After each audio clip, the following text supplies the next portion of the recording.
So I have deviated a bit from my initial abstracts, but I'm still keeping it in line with sort of like interspecies, but also with a more slave memory focus. The title of my paper is here.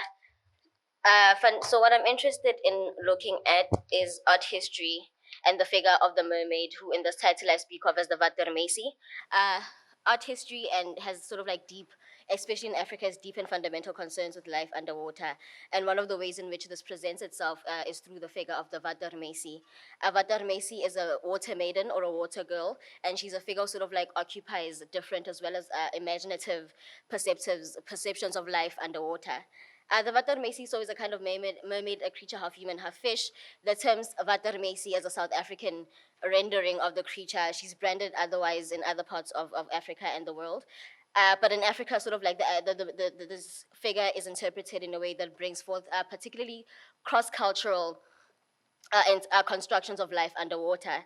The figure can be read as having, for me, a deep-rooted history with slave memory, especially in southern and eastern parts of Africa and other parts of the Atlantic. But for me, the figure sort of like gives us new kinds of access to understanding life underwater and also the sea as an archive as well, maybe even as a rubbish dump, that we can speak about that.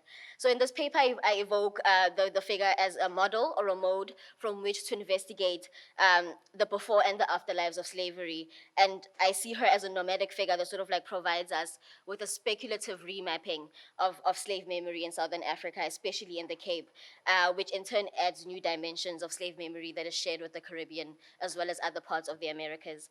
She's an often overlaid and contradictory subject, occupying various and often overlapping spaces in the world of mythology, but I refer to her as the Vatarmesi because that is how she's introduced to my own imaginary.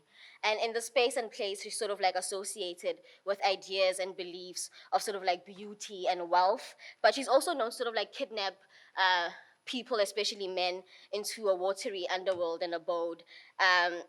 And sort of like she may keep them there to die or bestow them with gifts that might help them in the world above the water.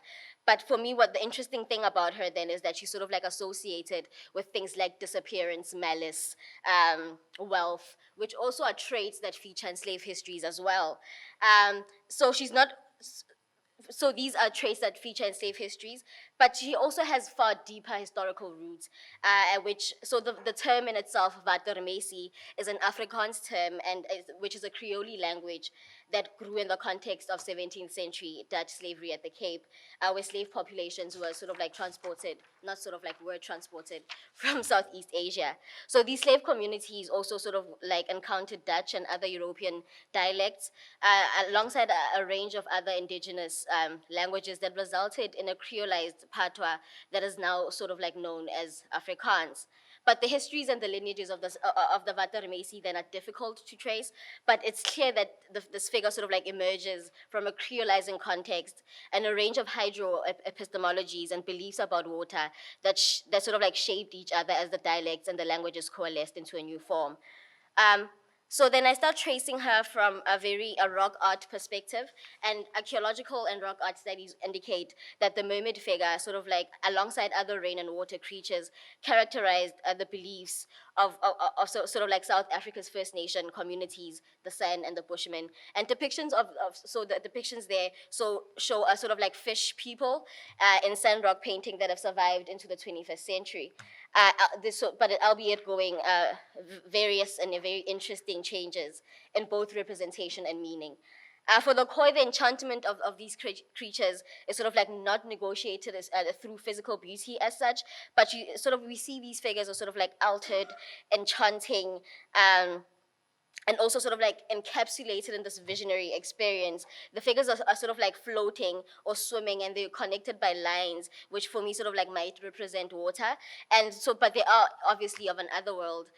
But what's interesting about this particular portrayal of the figure is that they carry bow and arrows, but like in her more urban phenomena, the mermaid is sort of like seen as carrying a comb and a mirror.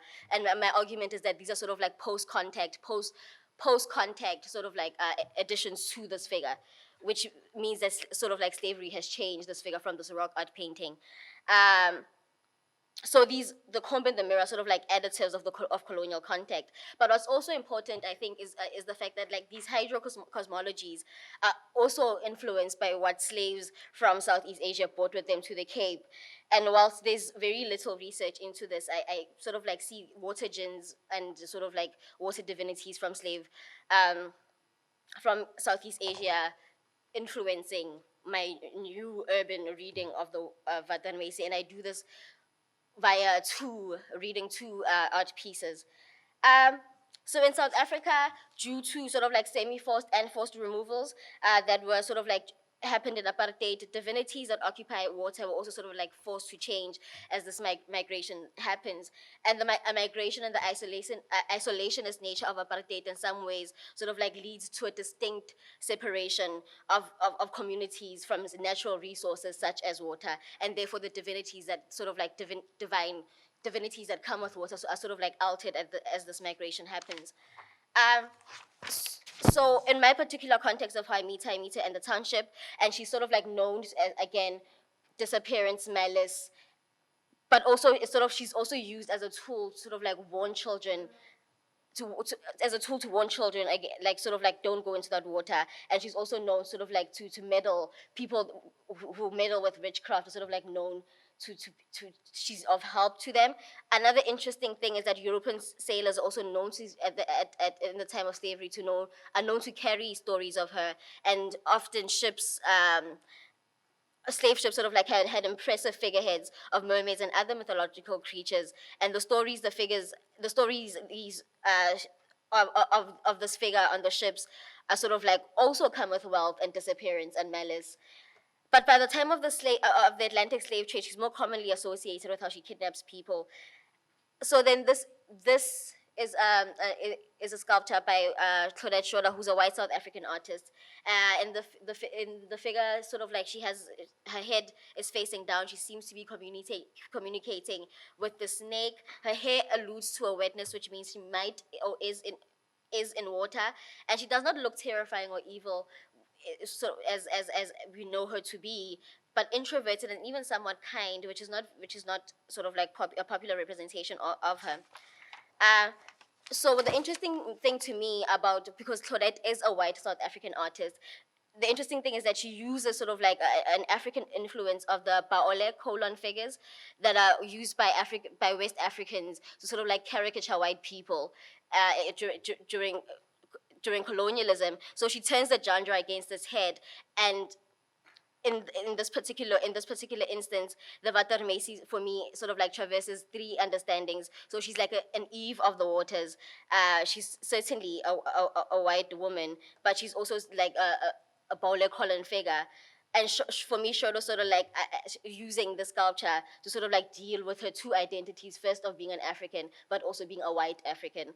And this results then, and sort of like for me, she's using this figure to sort of deal with the colonial contact at the Cape from the point of slavery to apartheid and now post-apartheid.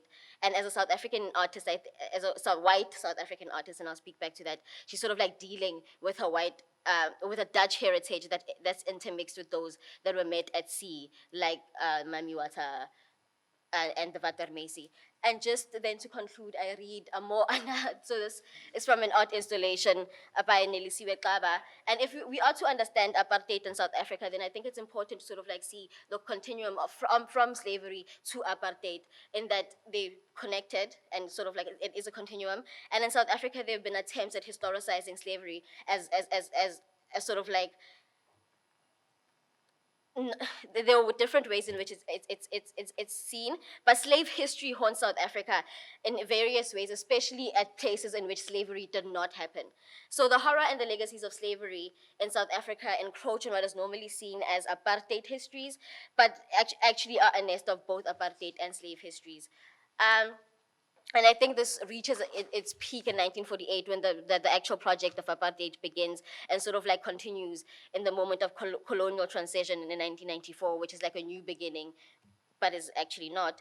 But like like much art production in Johannesburg, Nelisiwe Xaba's Urban Mermaid sort of like rips apart these grand narratives of South African history, referring to both longer histories of slavery while referencing a post-apartheid dominated by other forms of consumerism. Xaba's Mermaid, much like the mermaid a figure I looked at before, reconfigures this mythical creature in a much more contemporary light. Xaba recreates these stories in her performance through costume made of children's swimming pool and a plastic wrap. In the installation there was a very diamant. A very screechy sound, but in the performance, then what's interesting is that as the performance is happening, the mermaid is swimming in another part of the performance. She's sort of like watching the audience, and then at some point she's sipping her wine. But Kaba then is working with a particular she's performing an urban experience, a South African urban experience that's also engaging with materials like plastic to not only connote to a plastic life in the city, but also plastic is also one of the leading. Uh, Plastic is also one of the leading detriments in the ocean today. But then, for me, Kaba, who's also from Soweto, and she's not unaware of like the terror stories of this creature. For me, what's interesting is that she's making both reference to sort of like a mermaid who is Ariel, like a Hollywood rendition of Ariel, but also we know who the Vatarmesi is. Nelisiwe Xaba also simultaneously is sort of like challenging the ways in which Black women also enter this events like slavery and post-apartheid histories, and sort of like Black women sort of like continue to hold a space and a place of domesticity in Black South African in the South African imaginary. So she's writing back for me to an aesthetic in South Africa that is particularly constantly giving as well as taking away from Black women's intelligence. Being understood solely in terms of servitude and like domestication, which is sort of like so there's this conflation of Black women as like servants, and that's how we sort of like we are okay with the accessing them in the archive and the public space in those ways. We're not. It happens regularly. It happens so much that it's not unusual to see it, but Nelisiwe Xaba is then, so she's asking us to sort of like think of the different ways it is possible to imagine representations of Black South African women in dominant archives, which is powerful because with she's not failing to sort of like represent a traditional counter history, a counter history of tradition as well. So for Kaba, then the urban is a particular place in which histories can rehearse and also play out differently. So she reinvents a South African mythology to speak back to what is now referred as post-apartheid histories. And her urban mermaid for me sort of like reminds us of the dangers of post and how we use the term post, and sort of like how we digress sometimes from genealogies such as tradition, but tradition and the modern are both sort of like modern categories. So this, for me, she's asking us to sort of like to look at the past as a way in which it can take various forms in the plural, and we can rehearse the past in various ways, and that's how I read. From the from the koi fish person to Shoda's figure to this mermaid as different but very perceptive rehearsals of a past that are accessed through one mythological figure. And that's it.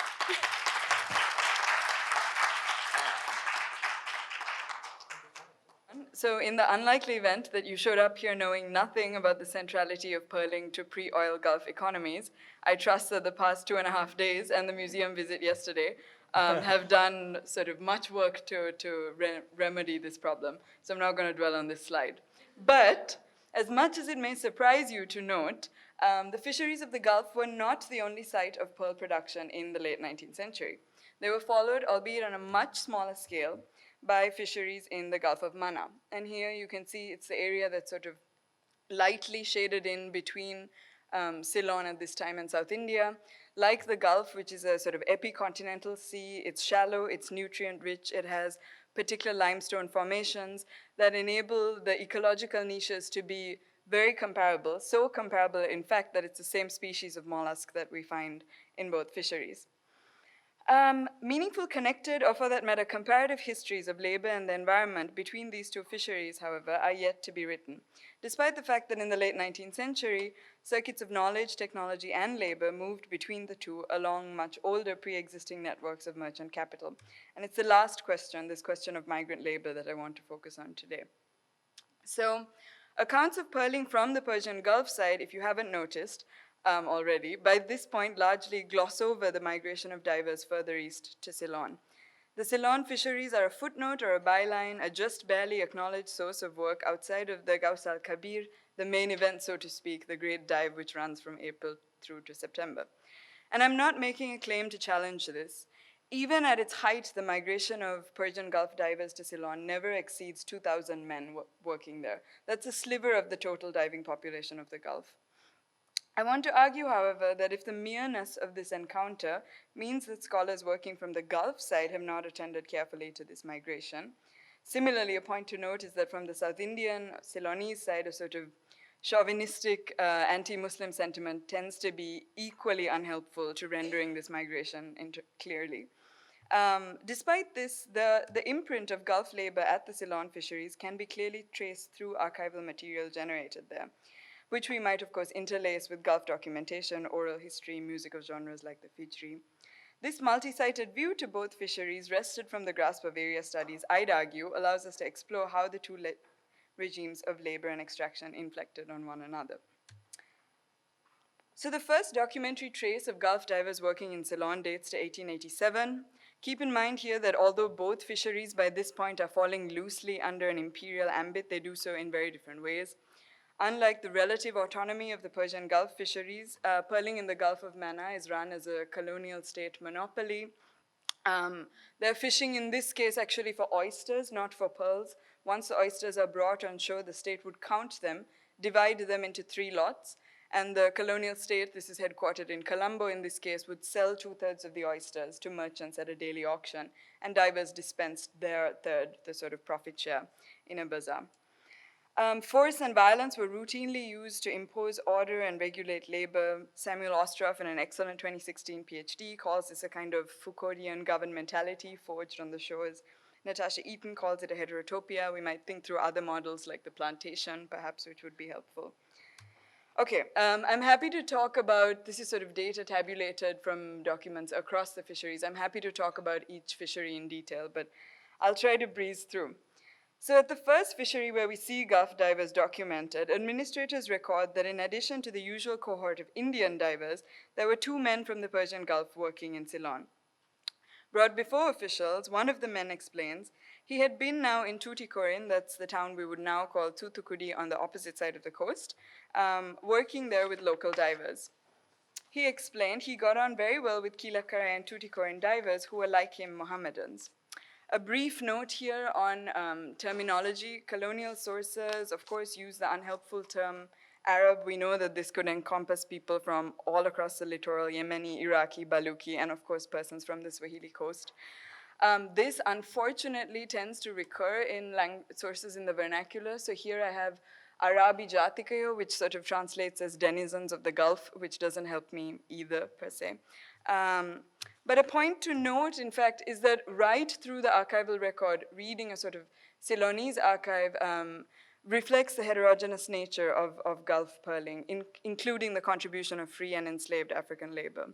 So in 1888, for instance, administrators described that the 16 migrant divers from the Gulf include mostly woolly-haired men from Zanzibar and Basra.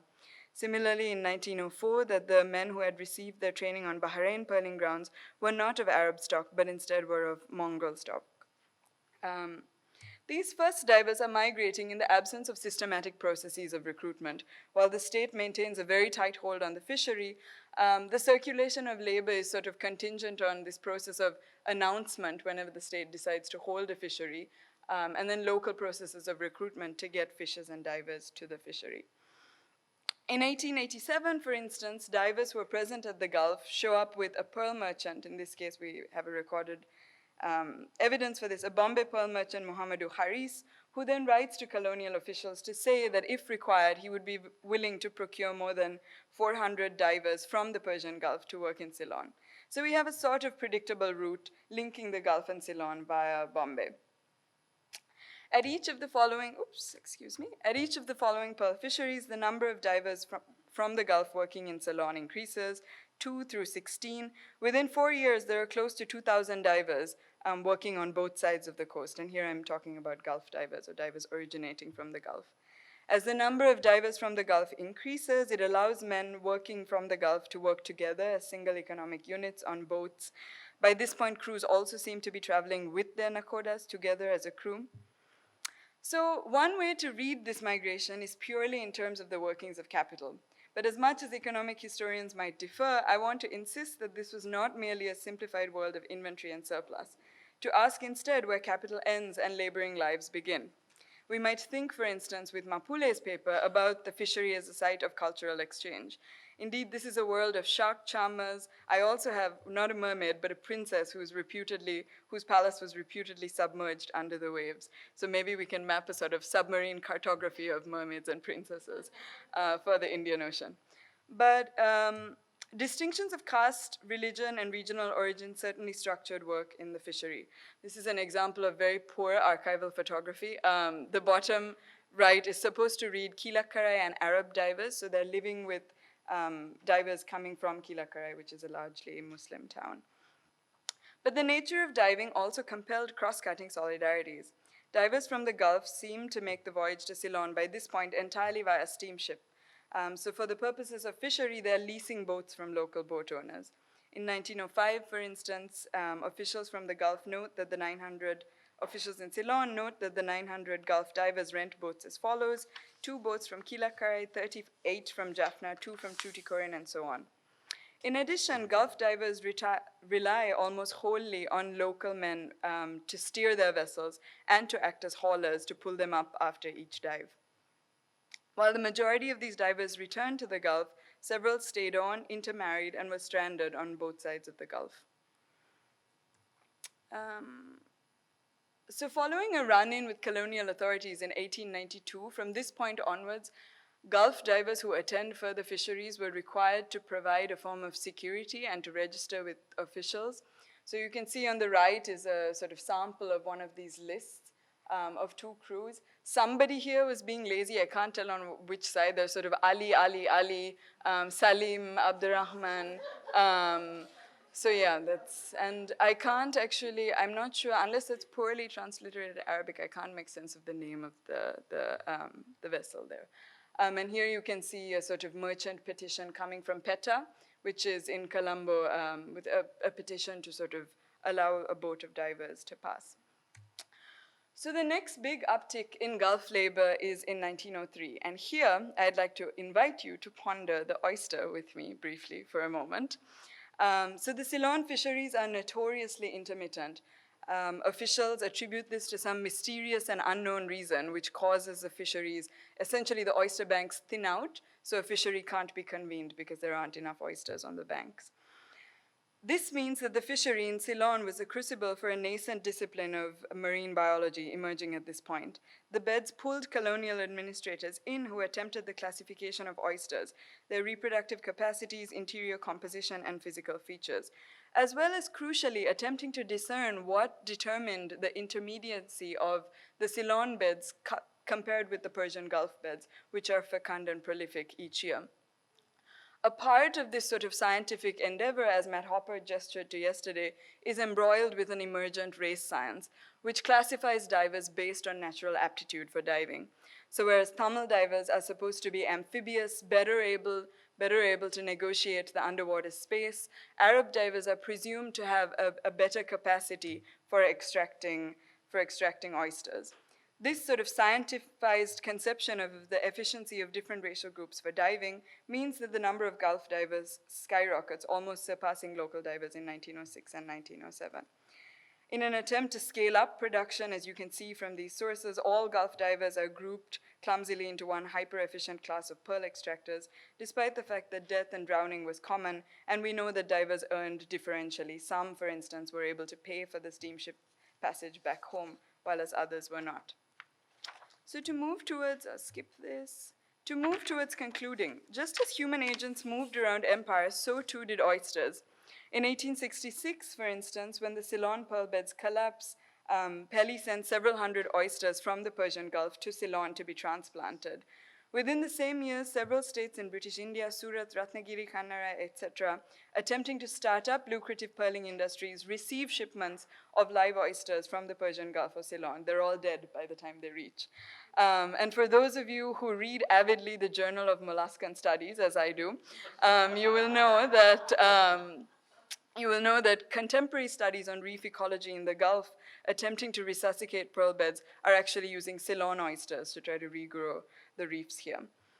But what I hope I've made clear in the paper is that labor and oysters might intersect in other ways as well. Here I'm following Victoria Hightower's suggestion that pearling offers us a really rich opportunity to do sort of material and environmental work for the Indian Ocean. Can we think about the diver both as an agent of environmental change and as an object of that change? The consolidation of racialized regimes of labor in Ceylon, in this case, affected the seafloor and underwater ecologies dramatically, although I won't go into that now. I want to argue that thinking about diving as specialized labor conducted at sea in a particular ecological niche prompts us to take seriously the material and animal substrate of the ocean. By this I mean the fate of what we would call the pars in Tamil, that's the sort of pearl banks, and I think Al Arabiya would be Hayrat, I think, were imbricated and co-produced alongside human labor regimes and migration. In the spirit of entanglement, I want to offer that the fisheries and the labor of divers gives us a particularly rich way to think through the Indian Ocean as an ecologically inflected space. A move away, if you will, from the centrality of that all-powerful monsoon structuring life above the waves over a sort of static and depopulated sea, acting as a platform for trade, to think more seriously about life, human and animal, below the waves. Thank you.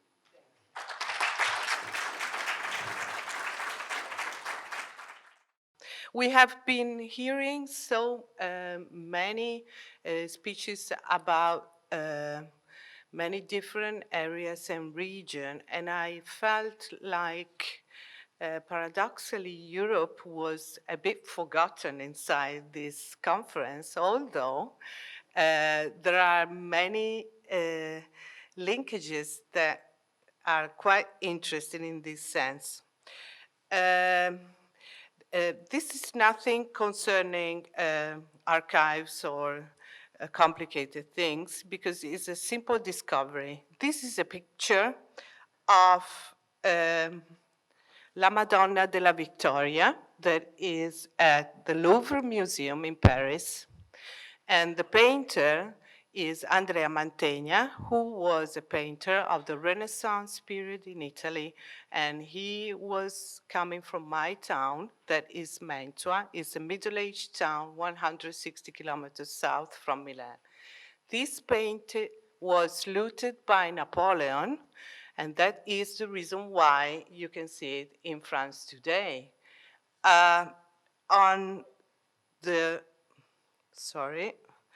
On the very edge of this paint, you see a parrot, a bird, that a researcher from Australia decided that it was the same like the Kakatua that is coming from a continent that was not discovered by Europe until the 17th century. So this Kakatua is the proof of the long distance routes beyond Europe, beyond discoveries across the Indian Ocean. The reason why this bird was traded, it was actually because it was able to repeat words, and it was entertainment for the courts of Europe of the time. But this one particularly is dancing. So the idea that the Kakatua can dance up to 14 movements with no teaching is something that is super funny, and yes. And I tried to put a video that I don't know if it's going to work to show you. It should be inside here, but it's not. There was a video anyhow. Can you see it? so we don't have the video. Can you just, while I'm speaking, go in internet and just cross Kakatua dancing? Because it was very nice to see. Anyhow, so this bird can live up to 120 years. And this is the reason why it could be traded across such a long voyage. And the idea is the interconnections between so vast region that reached the European coasts in order to entertain. So it was not a large number of commodity goods across the Indian Ocean, but it was simply precious goods that were traded much earlier than what Europe discovered. Then we just want to have a quick look to a series of research that I did develop in this field that are the interconnection between what is today Pakistan, Iran, Oman, and East Africa. So this interconnection is today very much important because in Gwadar, you know that we have a very important Chinese presence in terms of natural resources and possibly military interests. And this port was interconnected with Muscat and with East Africa, especially by a tribe that has been defined by many people here as Baluch. Actually, Baluch doesn't make any sense because Baluch is a definition, essentially a political one. Inside Baluchistan, there are many tribes, many different families with many different names, and also with many different jobs. Between them, we find the divers. In the Gulf, we find soldiers in East Africa, and we see the length and the opening of the relationships between this military presence starting from Asia to East Africa to the mainland. So the idea is not being focused merely on the sea. There has been for many years this idea of this drunkenness of water. So you have been working merely on the sea, merely on water, which is absolutely important, of course, but still, I think that somebody raised the issue of the importance of the land, the relationship of the territory in terms of huge analysis. And here we have the penetration of the Baluch tribes inside the mainland of East Africa through different routes. When we look at the pictures of the slaves of Professor Hopper yesterday and some other routes of slave trade in the past, it's really interesting because if you look at the contemporary migration routes that are affecting the Sahara Desert, the Mediterranean Sea, the southern part of the Arabian Peninsula, the routes are the same. They are very similar. They are very close to the ancient memory of the slave routes, one inside East Africa. So to conclude, because we thought we had a video that we couldn't perform, and maybe also it's better because it was disco music, you know, in the morning, maybe it's not a good idea. So I think we have to take in mind the importance of this port in order to rebuild both long and short distance routes, different populations, and the importance of the land inside the roots of the sea. Thank you very much. Thanks so much, Georgetown, for putting together this conference. So my presentation is a work-in-progress journal article that stems from my wider research in the cultural imaginary of the Indian Ocean from the perspective of the Malay archipelago. And most people probably know here, but just to give a sense of the Malay archipelago, encompasses the modern nation states of Indonesia, Malaysia, Singapore, Brunei, and the Philippines. In Philippines here occupy a very strange position, but we can talk about that later. But for the purpose of this conference, the Malay archipelago has also been known by other names, and some of these names include Maritime Southeast Asia, to differentiate it from mainland Southeast Asia, the Nusantara, which is a Malay name, and for the purpose of this conference, we can talk about the Eastern Indian Ocean. And scholarship about the Eastern Indian Ocean, a locality that spans water bodies such as the Malacca Straits, the Java Sea, and the South China Sea, is a nascent field. And I will be referring to one such work, basically Ronit Ritchie's 2011 book, Islam Translated. And in particular, I want to revisit her point about literary networks in Muslim Southeast Asia. Ritchie traced the connections that can be gleaned from the adaptations of one theological text, and she did a deep dive into this theological text to argue for the idea of a connected Muslim world centered around what she calls an Arabic cosmopolis. And she has imagined Southeast Asia from the nexus of Islam and its travels along the Indian Ocean. And it's worth noting here that Southeast Asia on the side of the South China Sea has also been culturally imagined differently as the Nanyang. And one notable book that has gotten some attention here is a 2015 book by Brian Bernard, Writing the South Seas or Writing the Nanyang, part of a new but thriving field called Sinophone Studies, helmed by comparative literature scholar Xu Meixi. But with Sinophone Studies, the Malay archipelago's links eastwards to China are emphasized over their Indian Ocean's kind of connections. Conversely, from this conference, I get a sense that Indian Ocean Studies has not quite incorporated the Malay archipelago. And more than just a question of diversity, this lacuna can be productive in helping us think through ideas of frames, borders, and affinities, themes that have been raised by others in this conference. And this isn't the first time that the Malay archipelago is considered marginal. The discipline of Islamic studies, for instance, has also always rendered the Malay world as something of an outlier, sometimes in and most times not. Going into the paper proper, I share Ritchie's strategy for analyzing the trajectory of a single text, but one clear difference between our methodology is our starting point.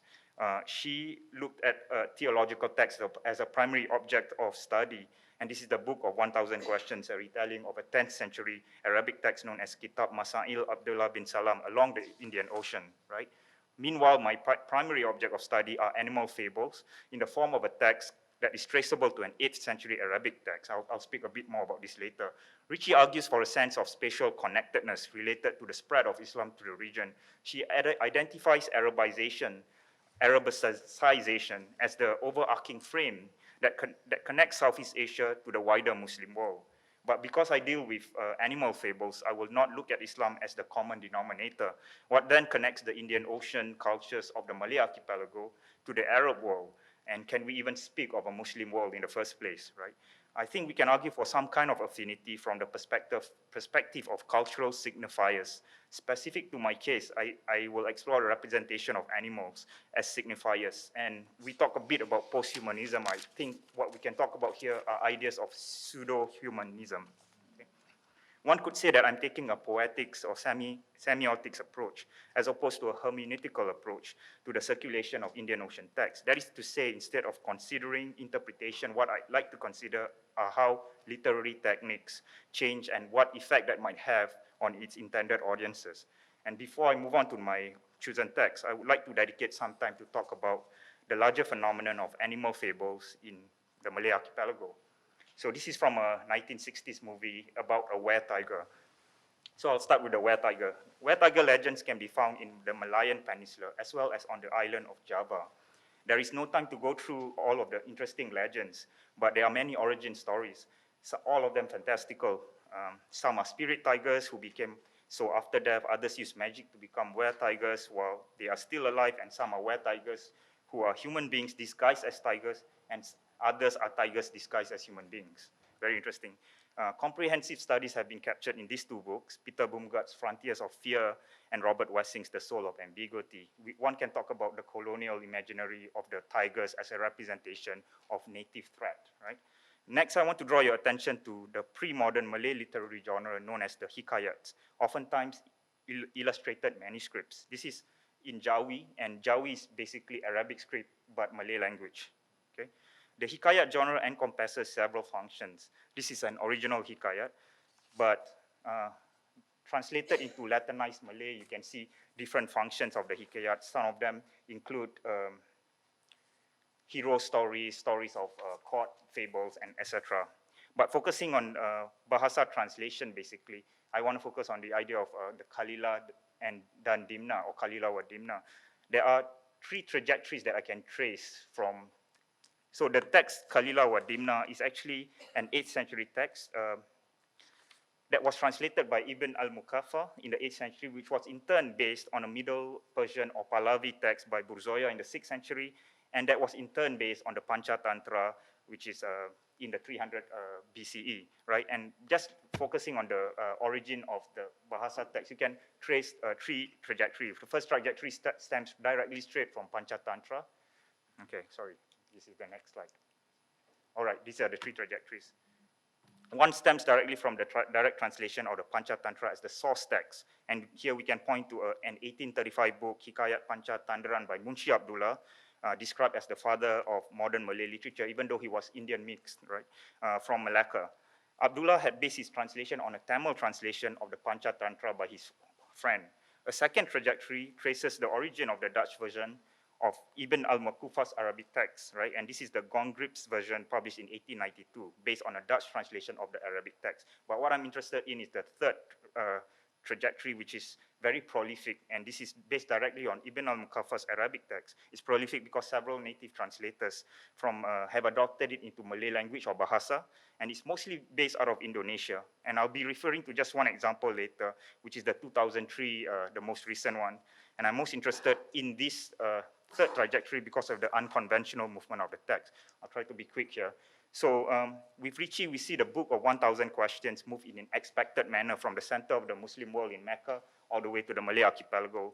There, South Asia becomes a sort of cultural bridge between the Arab world and the Malay world. And this actually mimics the kind of physical movement of people, Arab peoples to Southeast Asia, particularly southern Yemenis from Hadramaut to Southeast Asia. And these are captured in these two books, Eng Seng Ho's Graves of Tarim and Becoming Arab by Sumit Mandal. But with this third trajectory that I was talking about, something changes, and that what changes was because Southeast Asia has become the source, not the bridge, right? Interestingly, it is the Arabic text that now becomes the bridge, in a phenomenon that gives us a more nuanced view of the nexus of literary networks that Ricci outlined. Can we even talk about an Arabic cosmopolis here? Well, this still upholds the center-margin dichotomy within the Muslim world.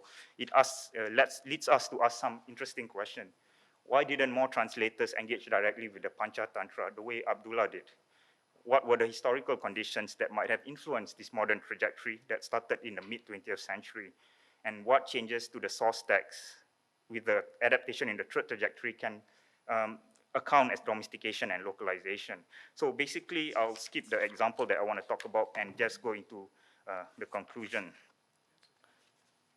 I have time, okay, great, okay, so good. So let me bring out a simple example that can be gleaned from the 2003 version and compare it. The protagonist of this animal fable in the most recent version basically has changed from the wolf to the tiger, which is interesting because this channels the indigenous were-tiger legend that I talked about earlier, a kind of writing back to the margin and a reinterpretation to resist the Arabicization that Ricci talks about, right? And instead to appropriate a cultural trope and position it from a position of liminality, right? If so, this indeed occurs with current development in the Malay archipelago to try to uphold native knowledge.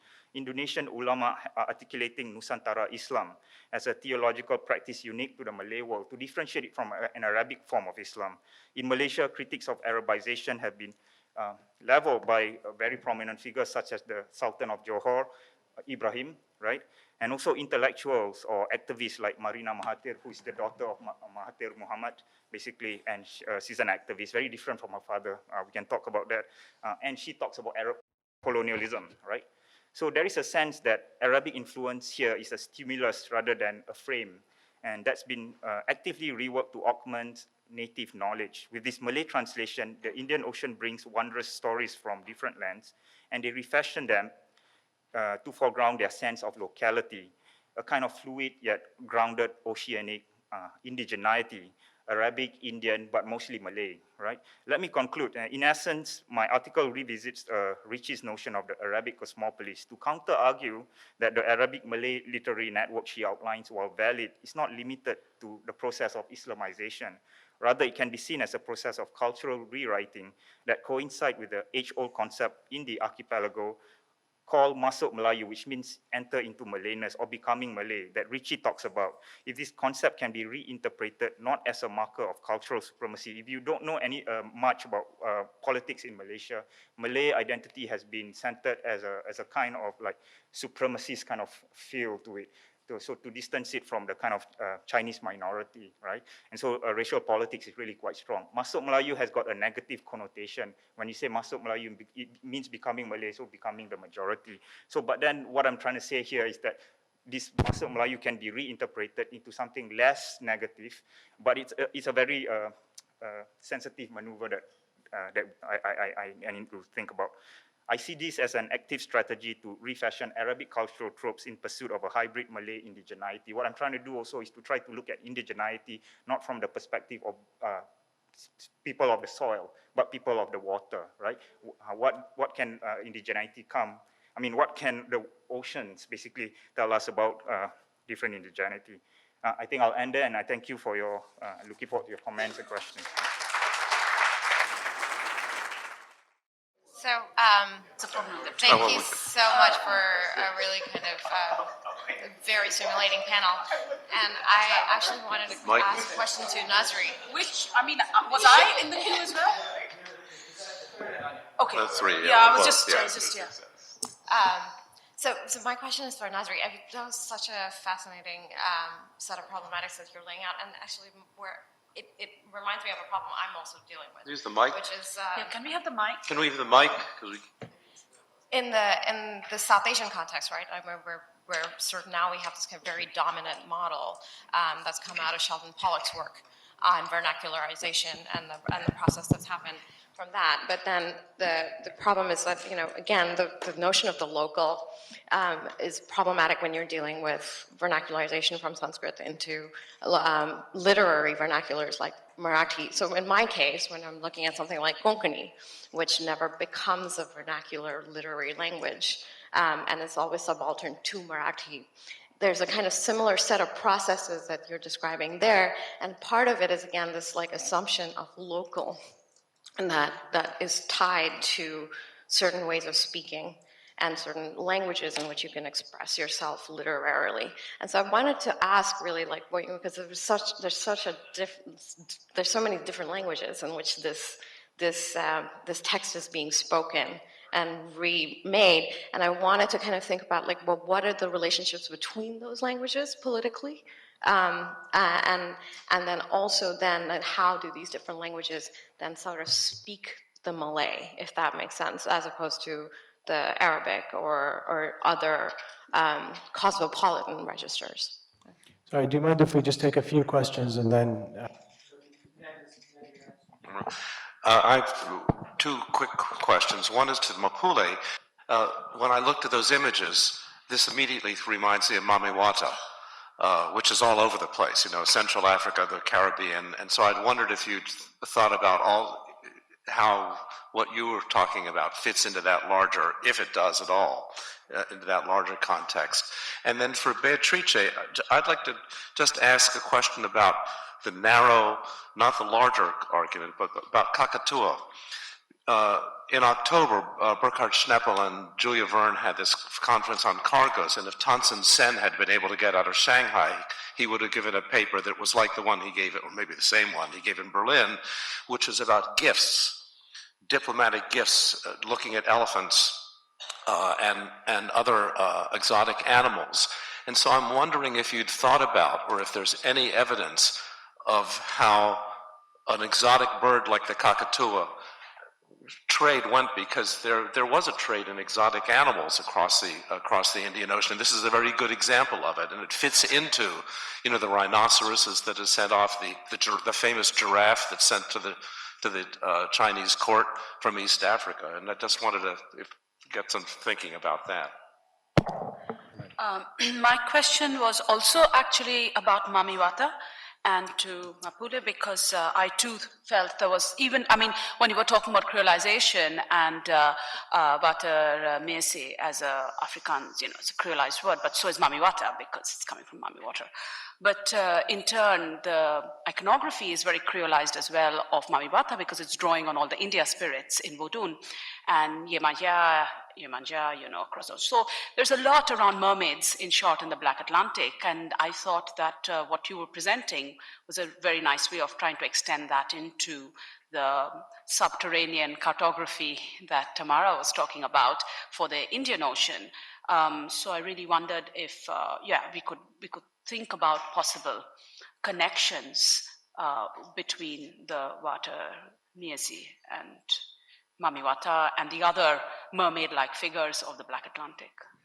In addition to the oceanic version of this, you had a lovely, there was a sculpture with the snake at the base of that, and there's a lot of stuff in southern Africa about snakes and springs in Sweetwater, right, and the power of the serpent there, and I think that might come into your story as well, much as we might want to go to the Mamiwata figure. And in Madagascar, the figure is of a woman who comes from the deep and marries a human man, but he has to keep her secret, and when he fails to keep the secret, she goes back in the water. So it isn't about her stealing him in a way. It's about leaving children behind on land and leaving the husband behind on land. The Mamiwata is also connected, of course, to the serpent and to Mamidan and, the Sweetwater figures of Oshun. So I think there's even in Vodun that Sweetwater connection and serpents.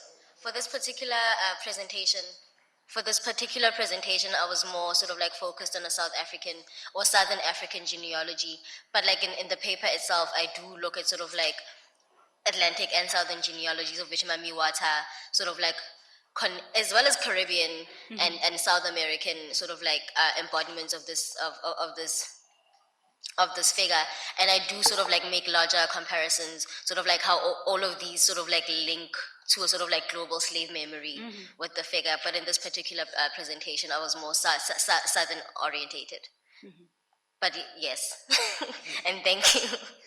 There is a manuscript in the Vatican Library that was composed by Federico II di Svevia, that was in Palermo in Sicily.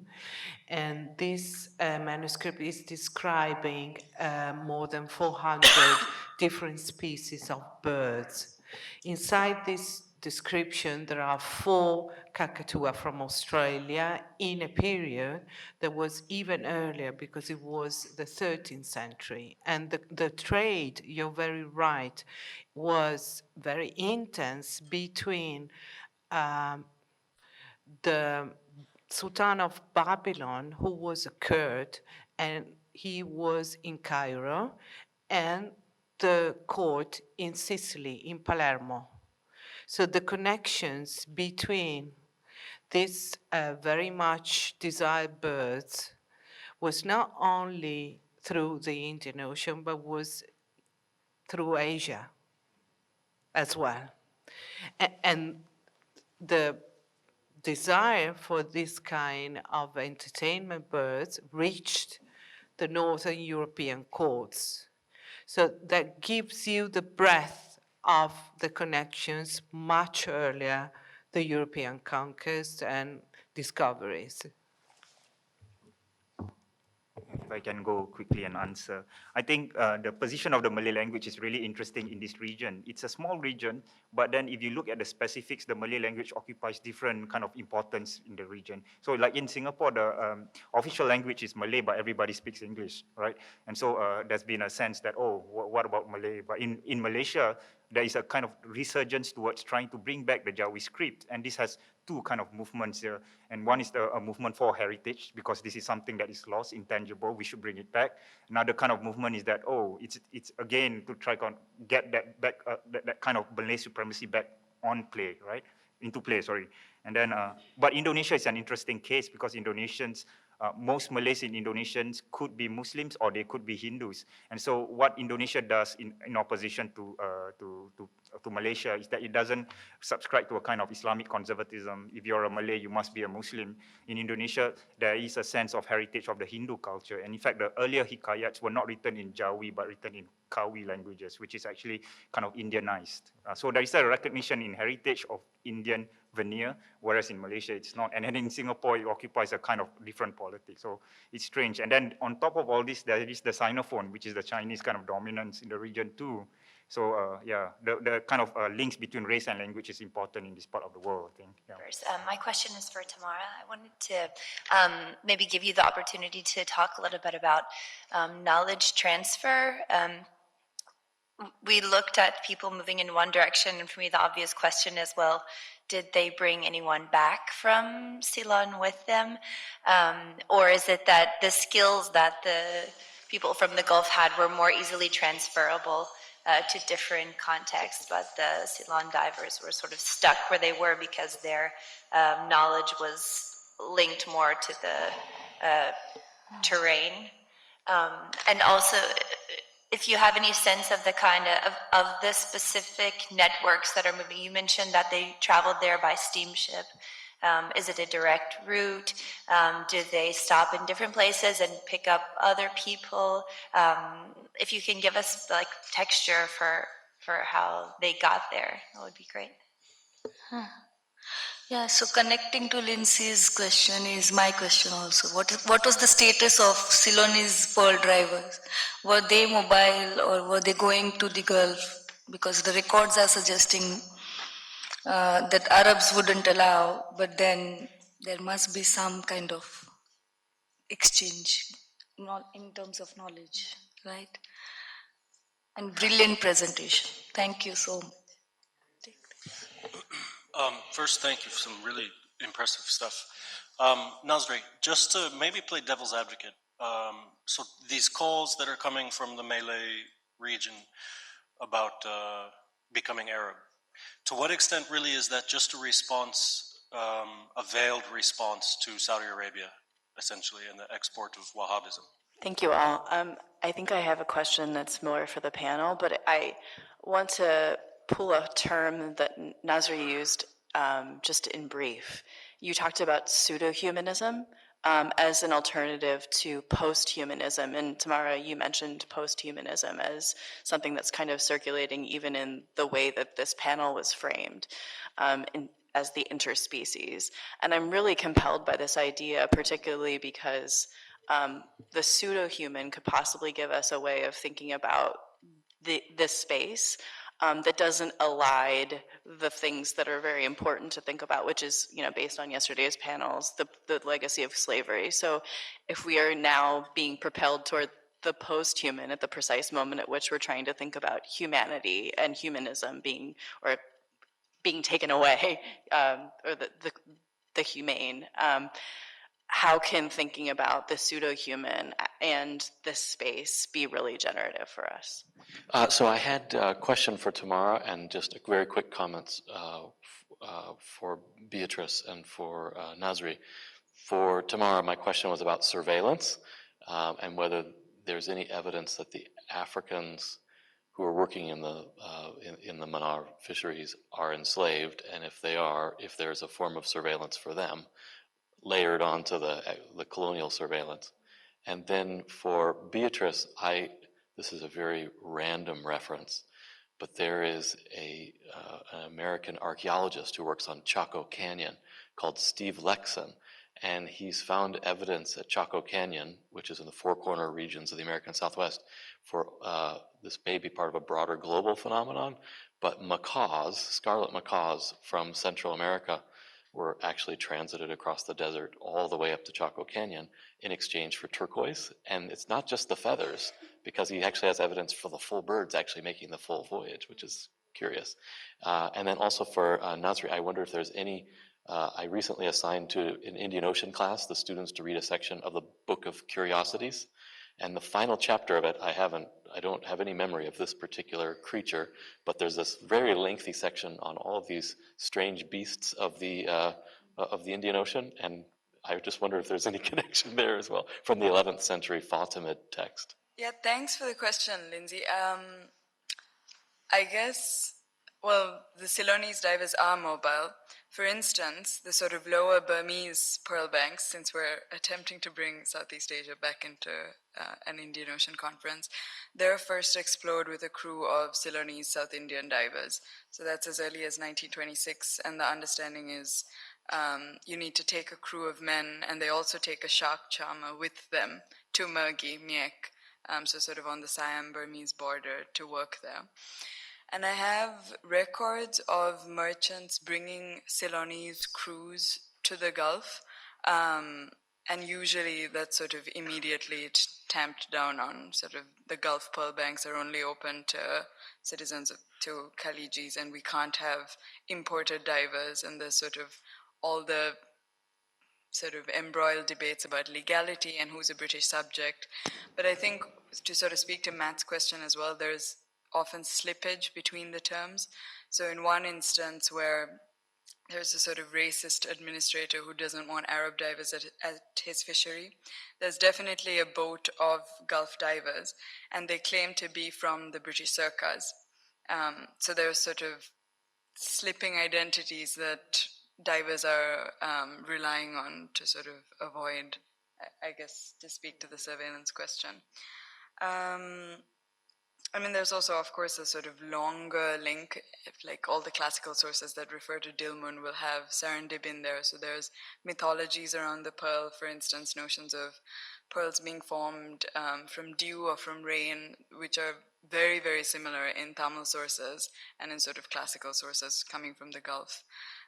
So there's sort of a longue durée story to tell as well, which maybe is not the one I'm going to tell. But, and to sort of the point on post-humanism, yeah, I sort of had it on the slide and didn't say it because it's like all this sort of Anthropocene-inflected scholarship riddled with all its problems. And I think particularly so in colonial contexts, right, where these administrators are seeing colonized peoples as fish-like or closer to the natural environment.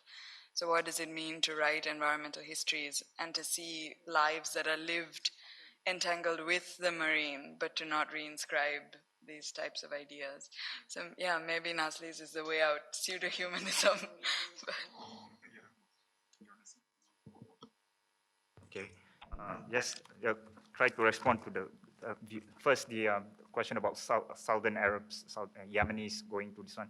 So so again, the politics of race in the region has positioned the Arabs as an elite group within the Malay community, but they also occupy a very strange position as also being a minority. So Becoming Arab, Sumit Mandal's book basically talks about the maneuvers of how Arab kind of Arab-Indian peoples usually try to foreground their Arab identity as opposed to their Indian identities to get some kind of benefit from being part of the local community. So, and this has shown itself in politics in terms of how do you become a minister if you're of Arab descent in a Malay world, right? So you have to play with that kind of politics. So there are examples of that. So I hope I answered bits of your question.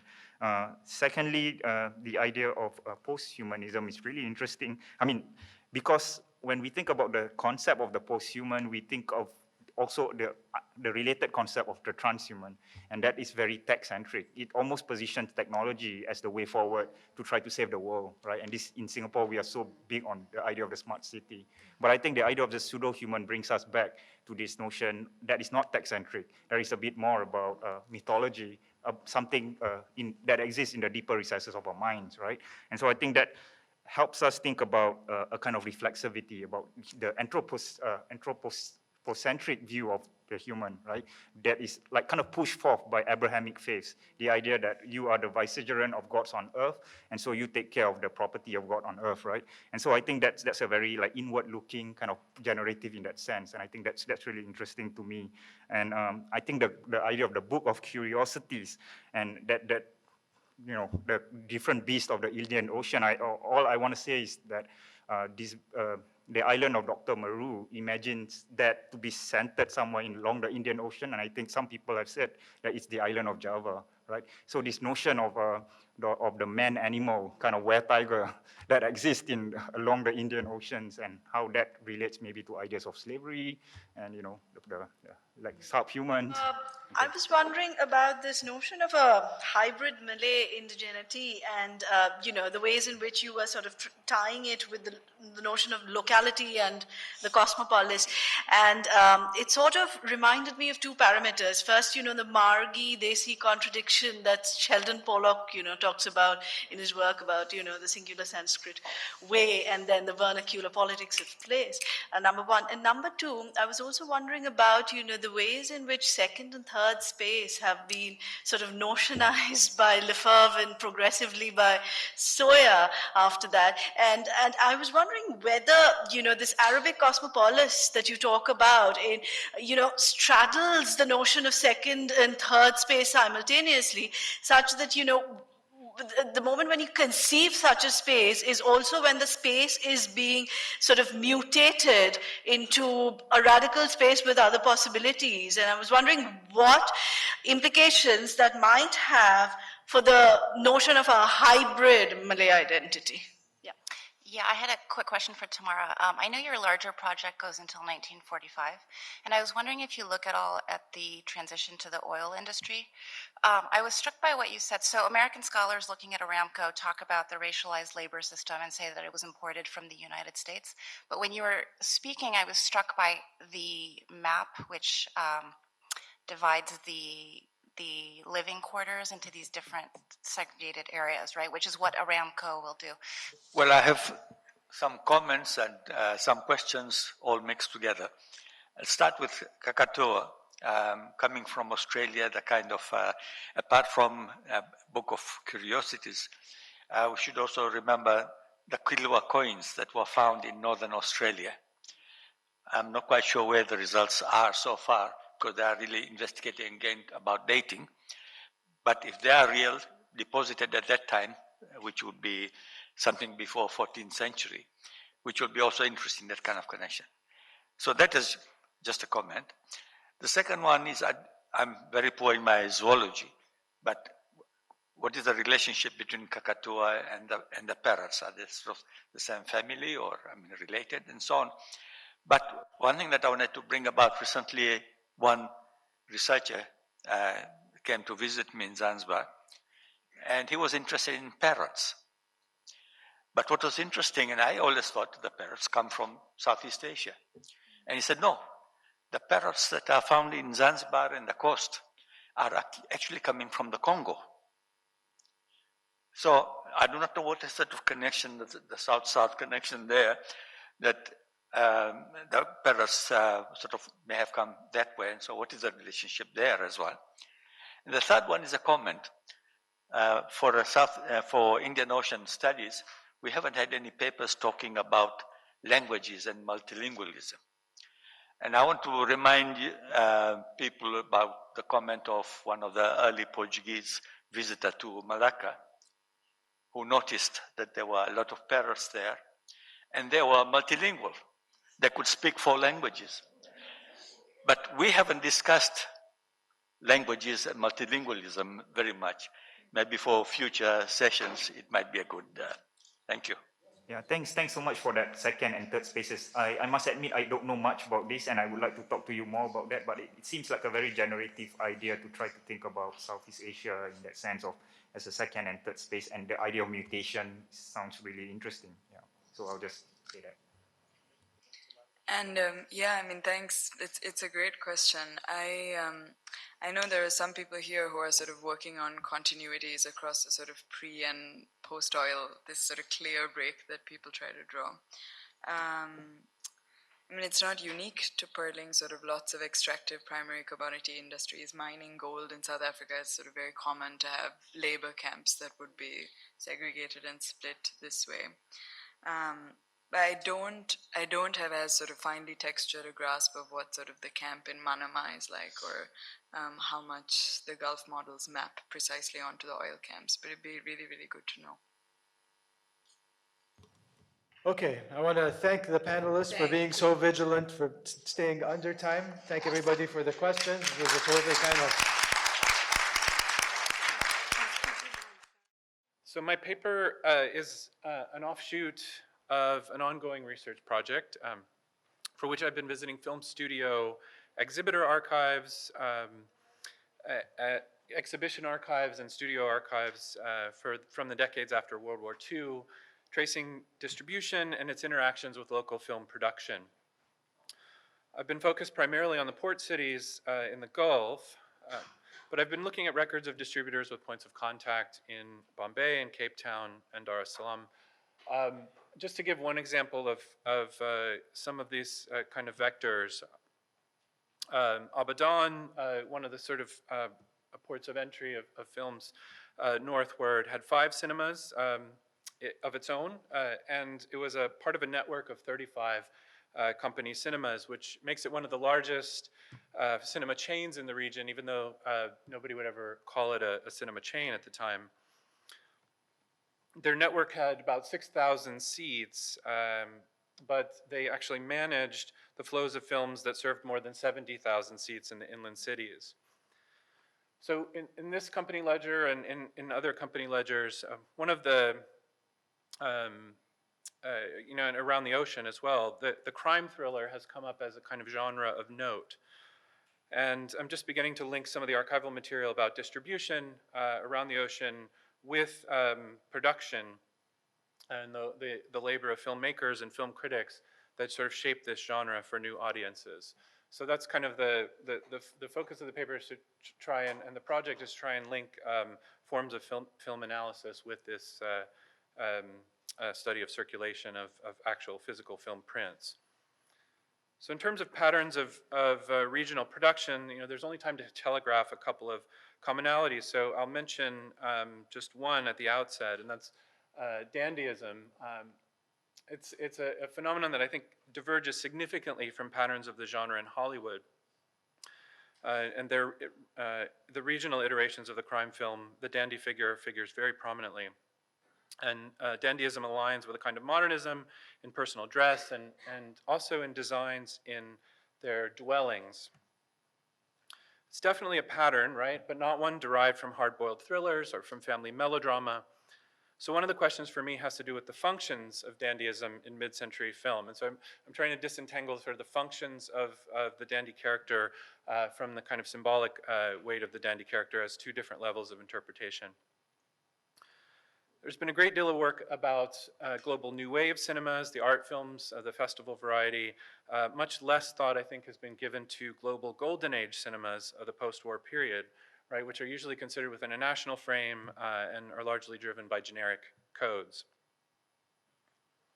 Dandyism, I think, offers an unfamiliar pattern, right, one that we might follow in an effort to position golden age genre films in a kind of cross-regional context.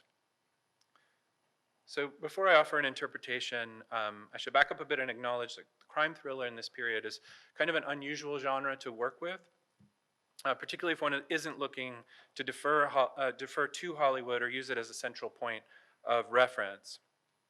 In some ways, successful post-war crime thrillers made in the Middle East and South Asia had Hollywood written all over them. Local film directors who worked in these genres were put forward by their critics as skilled in the craft of filmmaking, but just as readily were needled by the same critics as somehow artificial, right? And this, I'm just sort of ventriloquizing the discourse around some of these directors. They were sometimes cast as counterfeit filmmakers, as duplicating a form of film practice from elsewhere. And the nickname, the Hitchcock of wherever, was all too common. And some of these directors had a particularly difficult time dodging this nickname that they felt to be reductive or inaccurate about their work. The critical reception linked to the crime film blew hot and cold, right? The genre provided a source of real energy for the directors and for the careers, but also a site of worry. It was successful enough to create genre-specific and genre-specialized production companies in the 1950s, like Navkatan Film in Bombay and Agir Film in Iran, but it always carried with it this worry about this kind of relation to elsewhere. So rather than kind of parroting these statements from critics at the time about a sort of static genre category which a film would either reproduce or inauthentically bowdlerize, it might be more helpful to point out that even in its earliest form, film noir came to life through circulation.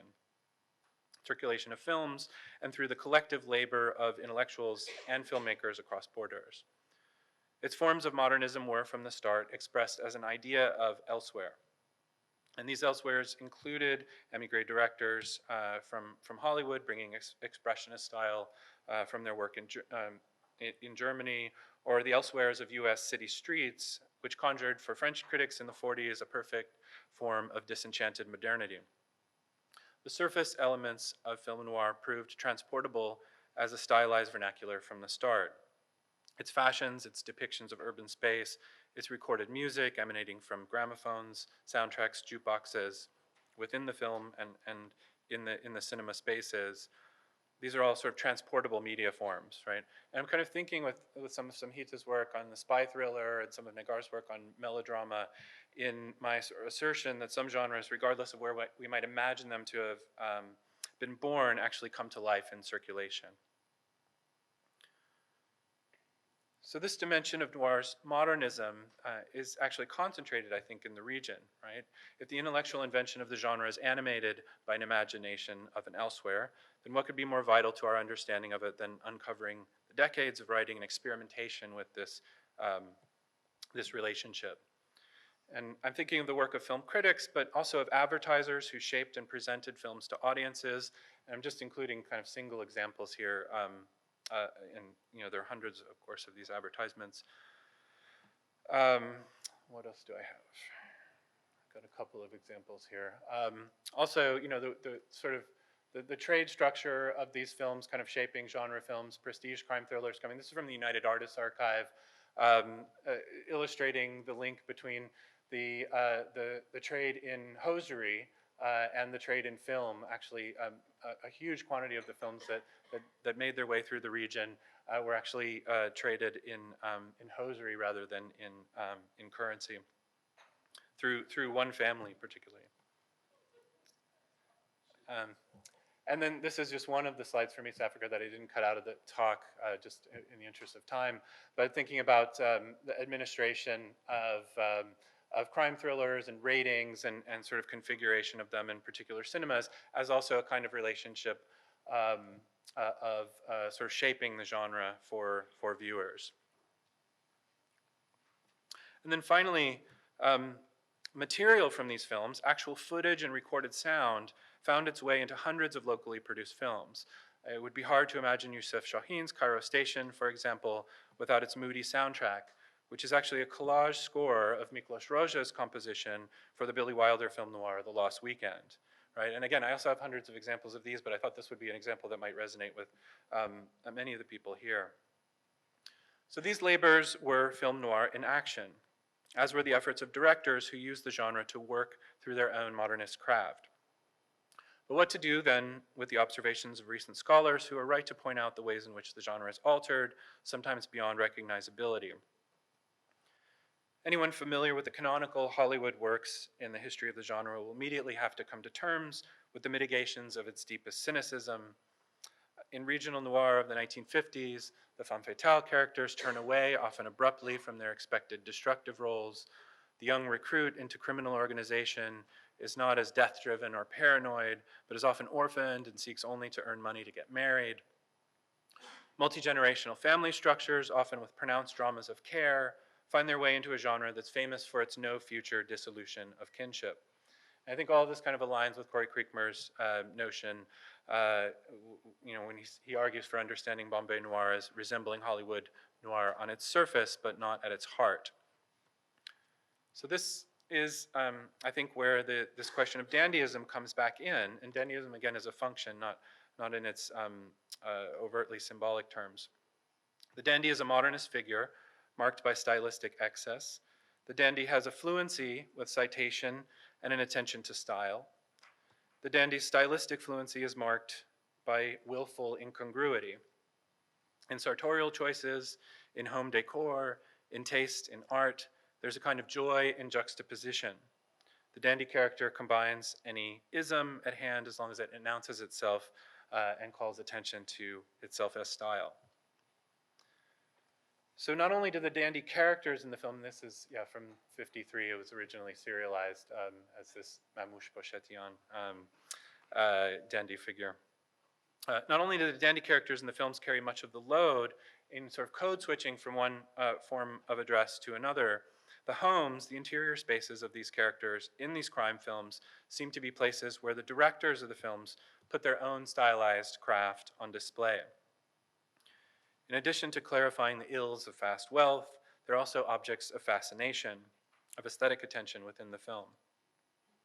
The new home of the black market leader in Kala Bazaar is full of excessive modern decor and marks his full embrace of the fruits of his illicit labor.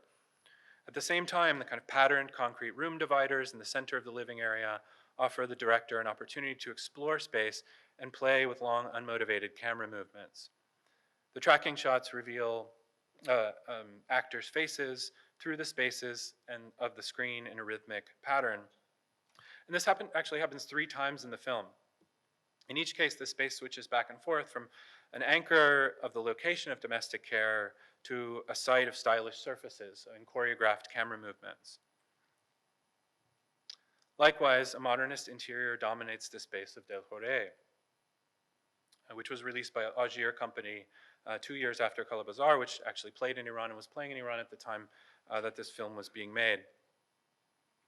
It features a double-sided mid-century brick fireplace in the style of famous good life modernist dwellings.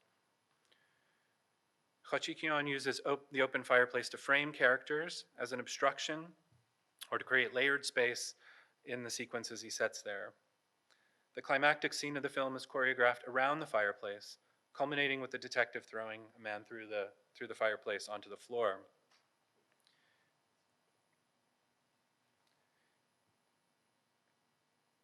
In each space, mid-century modern decor establishes with moral clarity a kind of bad modernity of rapid wealth in contrast to stable kith and kin, also structured into the films very, very overtly.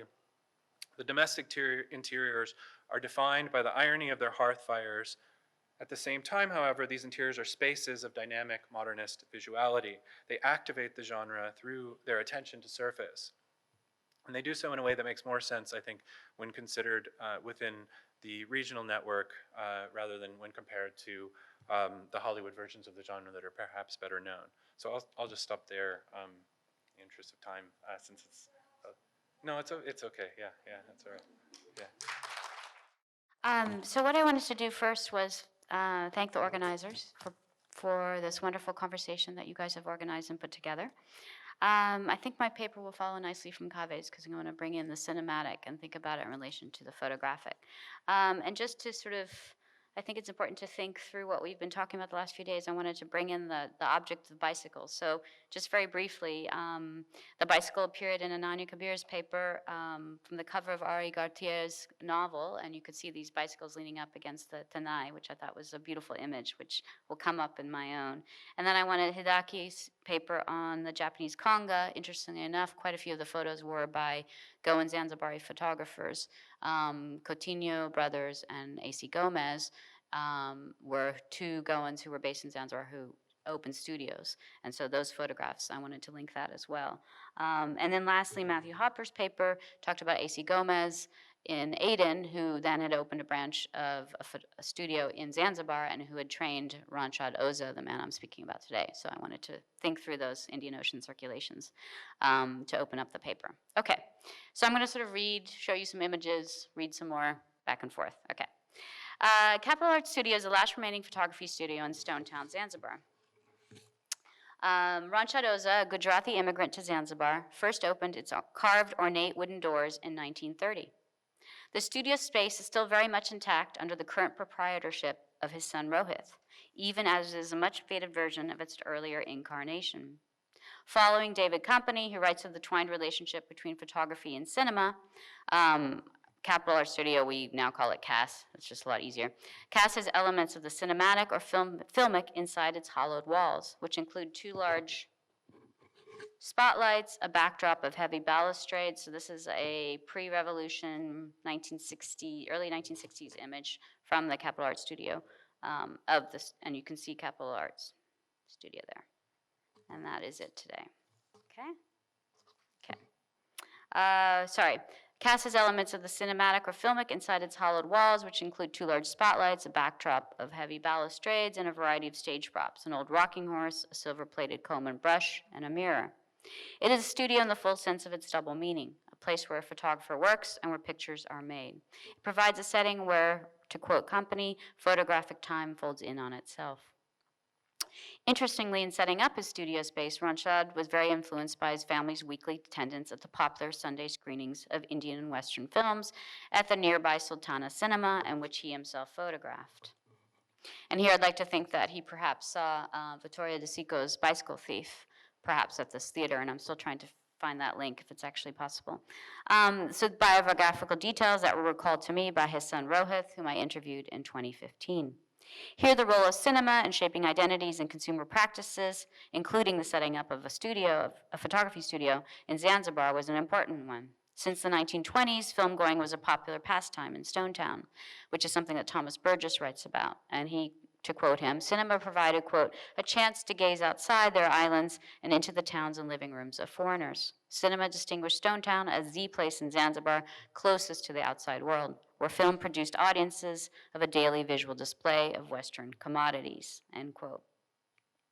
It was Rohit Oza who took over the running of his studio in 1989 upon his father's retirement, and more fully after his passing in 1993. Rohit also fondly recounted for me the story of his father's bicycle and how much he relied on it to get around the narrow, windy streets of Stone Town, very much a man about town.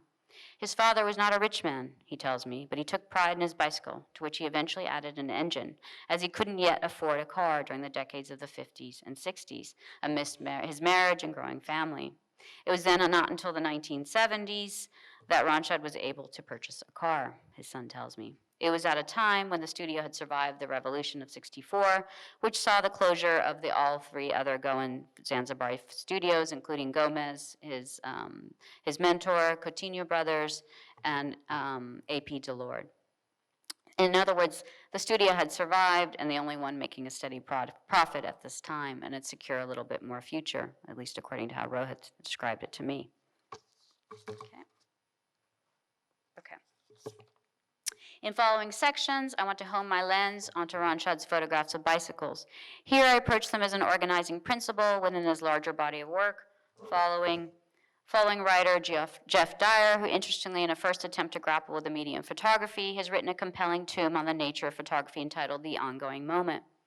He follows in the footsteps of art critics such as Jean Berger and Susan Sontag, and he pushes against Cartier-Bresson's idea of the decisive moment of the photograph. Instead, he writes, and I quote Dyer here, certain pictures caught my eye, just as certain things happened to catch the eye of the photographers who took them in the first place. Initially, chance played a key part in both processes.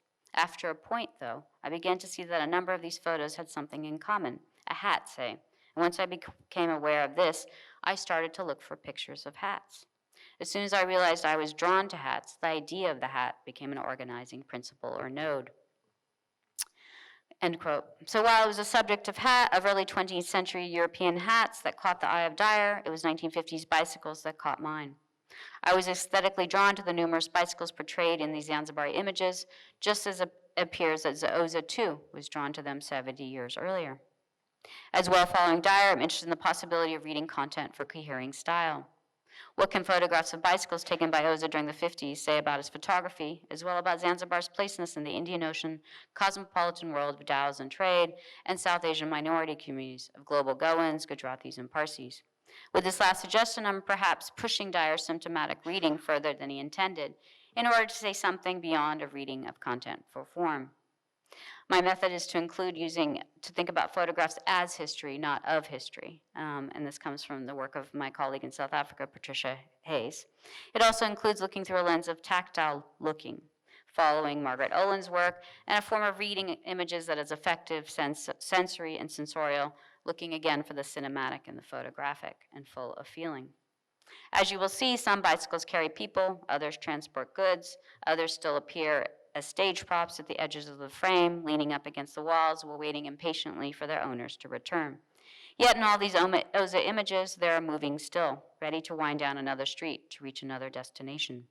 Here I return to the title of my paper, which is a play on the title of a book by Karen Beckman and Jean Ma, Still Moving, Between Cinema and Photography, which was published in 2008. So I've purposely switched the ordering so as to think about photography's borrowing from cinema and less the other way around. All right, so my next section, Bicycles Abound.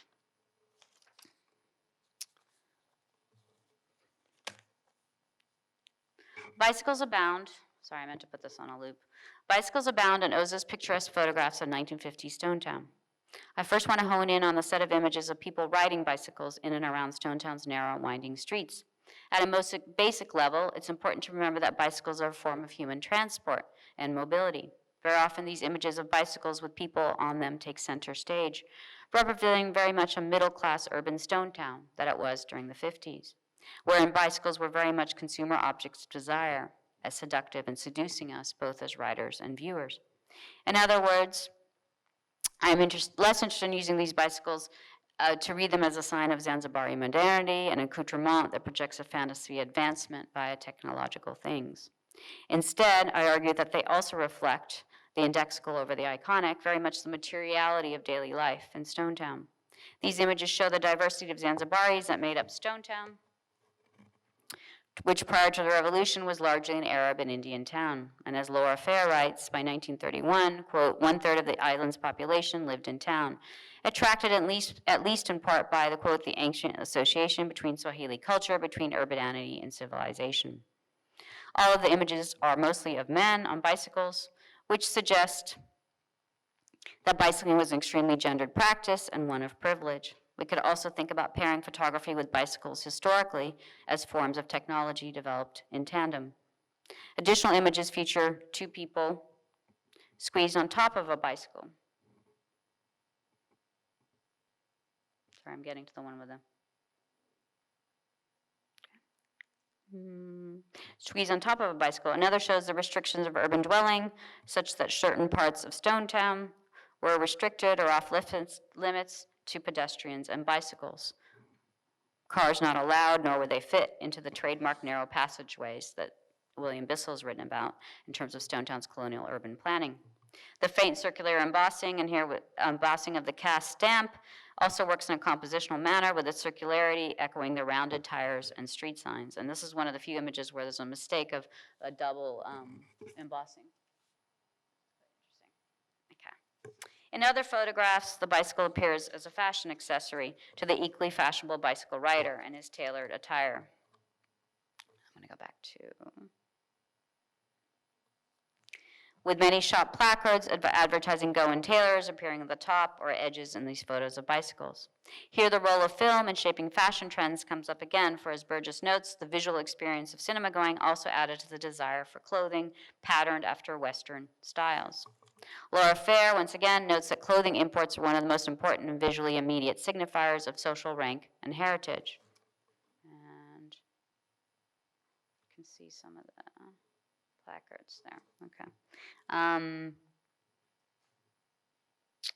Another aspect of these images is that of the shine of the bicycles that glints off the midday high sun, and which suggests the ability of shine or sheen to say something, following the work of Krista Thompson, about the owners of these bicycles and their consumption practices and comportment, the bicycle being their preferred mode of transport. Jeremy Prestold, who's here with us today, has written about Zanzibaris and the fact that consumerism often offered a technology, and here he's quoting Nicholas Thomas, to, quote, act in novel ways and have novel relations imposed upon them. So following Prestold, I want to suggest that bicycles are, as a consumer product of Zanzibar daily life during the 50s, functioned as a novel mode of belonging and sociality. Just as owning a bicycle allowed Oza, a diasporic newcomer himself, entry into Zanzibari society mobility in and around Stonetown, so too it functioned that way for other Zanzibaris, shown in several photographs taken by Oza. It is the bicycle as an object of sociality, a gathering point, that I'm interested in exploring. In one photo, a group of men hang out around a parked bicycle in the marketplace, with a large poster of the 1957 production of the film Mother India, which is directed by Mahbub Khan and starring Nargis Dutt, featured in the background. And many of you know this image because it's also the cover of Laura Fair's book, Real Pleasures. So she used this Oza image, actually. So perhaps the bicycle in 1950 Zanzibar functioned in much the same way that the dhow had operated in Zanzibar during earlier times, or the car functioned in Stone Town for a more elite group of Zanzibaris at the same time, or perhaps the barasa, which Thomas Burgess has written about for post-revolution youth. That is, here the bicycle functions as a gathering point for talking, gazing, sociality, belonging, for creating new ties and asserting old ones. So these photographs then are, by Oza, are experience captured, to use a phrase by Susan Sontag, both his own and that of his fellow Zanzibaris, carving out livelihoods in this port city during the 50s. In the next section, I want to focus my lens on those photographs of Oza which feature bicycles carrying things, when they shift from a mode of human transport to that of cargo, overburdened with things, with stuff. I also want to link these photographs to Zanzibar's role as a historic role as a port city, linking East Africa with the Americas and Europe through slaves, spices, ivory, and cloth, and as a center for a thriving dhow trade. I read this set of Oza images as saying something about Zanzibar's placeness. Laura Fair reminds us that the 1950s were a time of politics.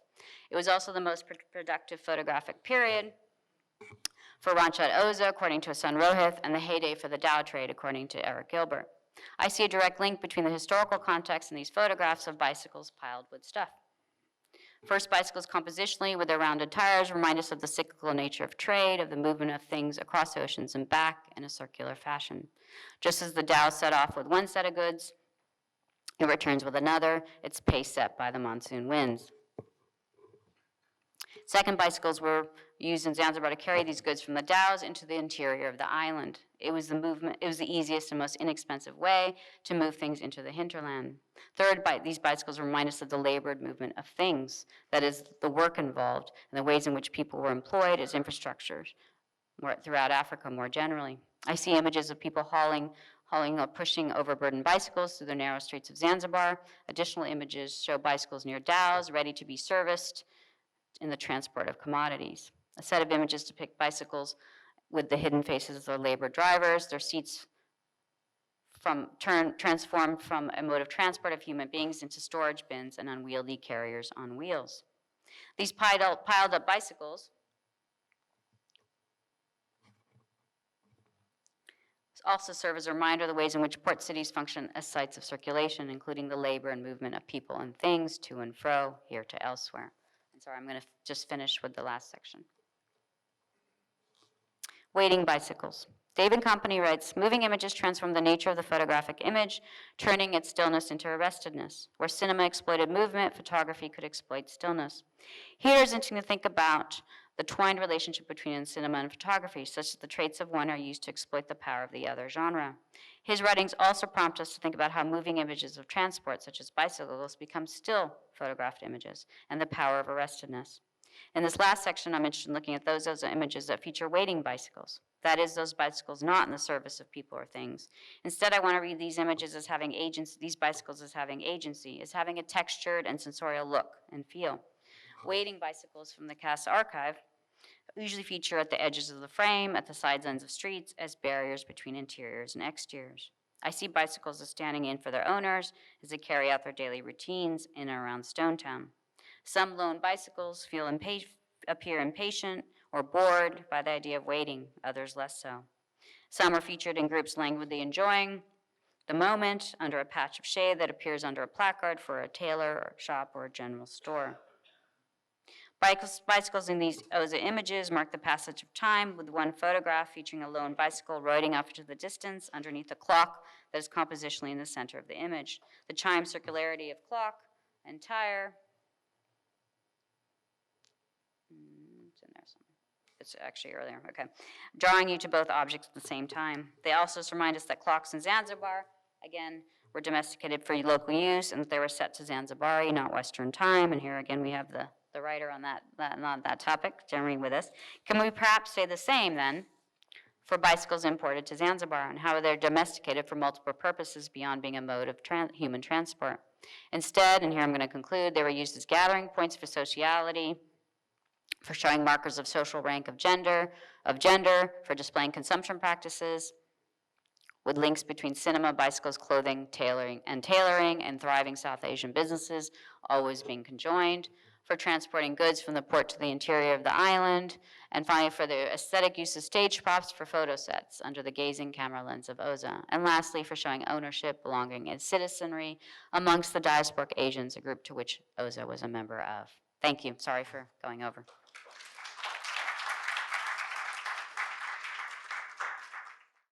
In exploring the case of Oman TV's broadcasting of Indian films in the 1970s and 80s, I aimed to intervene in the gulf between historiographies of national cinema and television that are scaffolded by histories of production on the one hand, and accounts of new media distribution that are framed by neoliberal scapes of globalization since the 90s on the other. So this is getting at what sort of Kave's mentioning as well in terms of this method of film and media historiography that is sort of opened up by the Indian Ocean.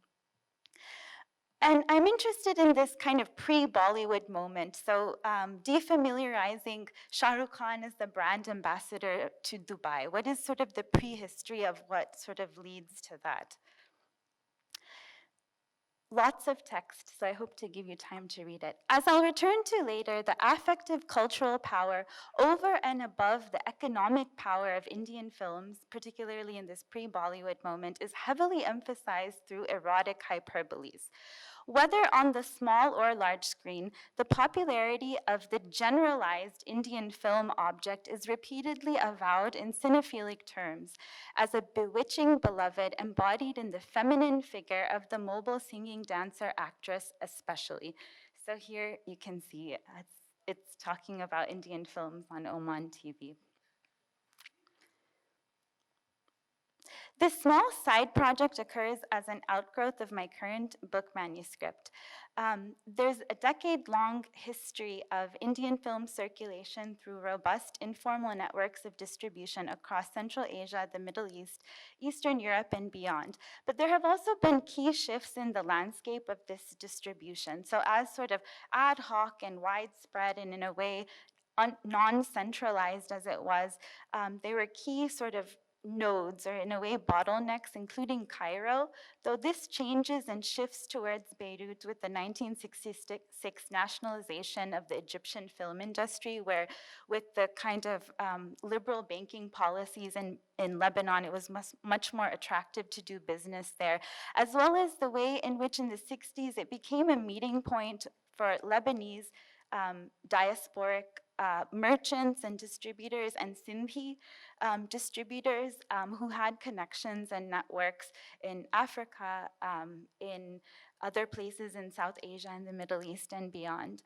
So this begins to shift in 1975 with the onset of the Lebanese Civil War, and of course, this shift towards the Gulf as a distribution point is tied to histories of labor, so the South Asian diaspora in the Gulf with the kind of boom in migration. Okay, so this is some background. In 1963, India founded the India Motion Picture Export Corporation. So a big part of this story is the Indian government's attempt to control clandestine or informal circuits of film distribution, and it ends up being a kind of story of spectacular failure. The sort of post-mortem on INPEC by the end of the 70s is that it just became another competitor to a bunch of private distributors, and a bad one at that, because it didn't have sort of the networks. INPEC's concerns with piracy were both about illicit content. What was circulating overseas as Indian culture? So again, this outsized cultural value of Indian films that wasn't really about revenue, and the illicit cash flows of leaking foreign exchange and hard currency. The long-standing link between Indian film distribution on the one hand and unregulated cash flows across an Indian Ocean context specifically on the other is attested to by several editorials, trade journal reports, and Indian government documents. Both came to a head in the late 50s and 60s, a period that coincided with the briefly issued special Gulf Rupee note by the Indian government between 59 and 66. So there are two separate issues here. One is film smuggling, and one is smuggling generally in the Gulf. These kind of come together in the 70s. Again, what emerges is a sense of Indian film's cultural power, both domestically and overseas, that greatly exceeded their economic power.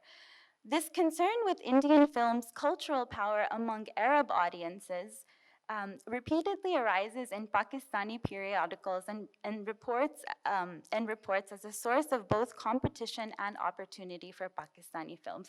So where the Gulf becomes a space to play out these sort of cross-border politics in South Asia too.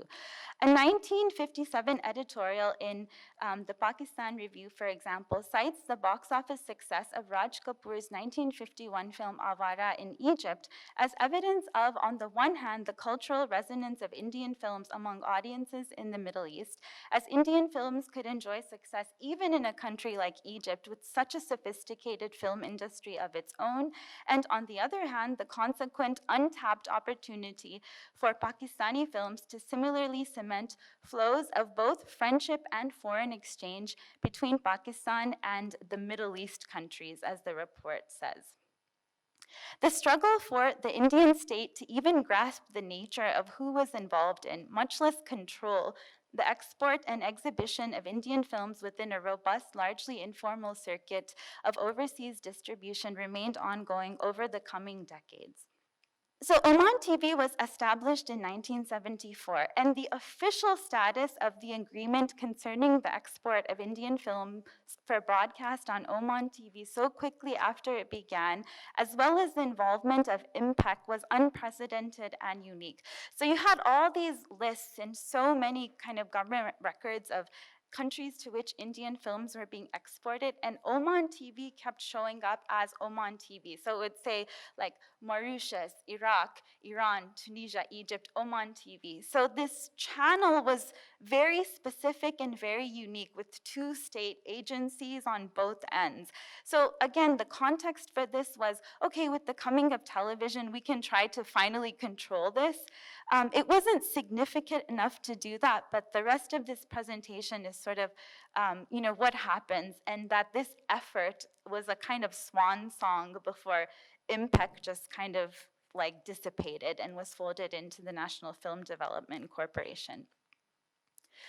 While Oman TV did become regionally prominent as a television broadcaster of Indian films through its official agreements with IMPEC, other non-state networks of film relays continued to actively meet the demand for Indian films for exhibition in cinema halls.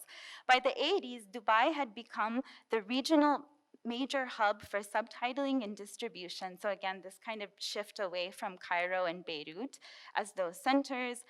Indeed, it is this period of the mid-70s to mid-80s that the official export of Indian films for weekly broadcasts on Oman TV becomes a case in point for the growth of cinema halls and cinephilia alongside the establishment of TV channels in the Gulf, in step with the burgeoning migration from South Asia and a thriving circuit of pirate VHS tapes. So this is a very different story from Cinema Paradiso, where, like TV sort of eats up cinema, where you have their kind of tandem growth together. So here you can see some records that point to how in Afghanistan, the films are smuggled from the Gulf. Dubai is a major distribution center by 83. So these are just examples, but several records of this. Whereas IMPEC was ultimately unsuccessful in its attempt to canalize and regulate the distribution and respective earnings of Indian films, its unique bilateral agreement with Oman TV nonetheless offers a chance to begin tracking the specificities, debates, and shifts in Indian film circulation over the latter half of the 20th century within a larger Indian Ocean context of audiovisual media. Repeated fascinating anecdotes regarding the demand for Oman TV's weekly telecasts of Indian films in Pakistan emphasize how the official Gulf channels of distribution inadvertently engendered new networks of unofficial distribution and piracy. So I'll let you read this.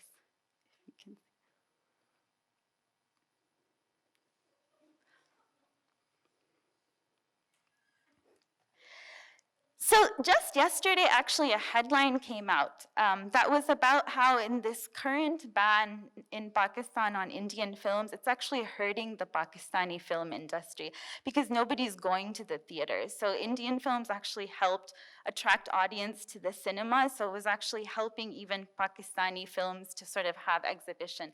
So the protectionist measures from the state's perspective that, you know, like we're banning Indian films, which happened in 1965 initially, to protect the Pakistani industry was actually pretty bogus because the industry had been asking for this for years in terms of producers, but what actually pushed that were, again, the pressing issue of foreign exchange. So both Indian and US films in that period were both being restricted.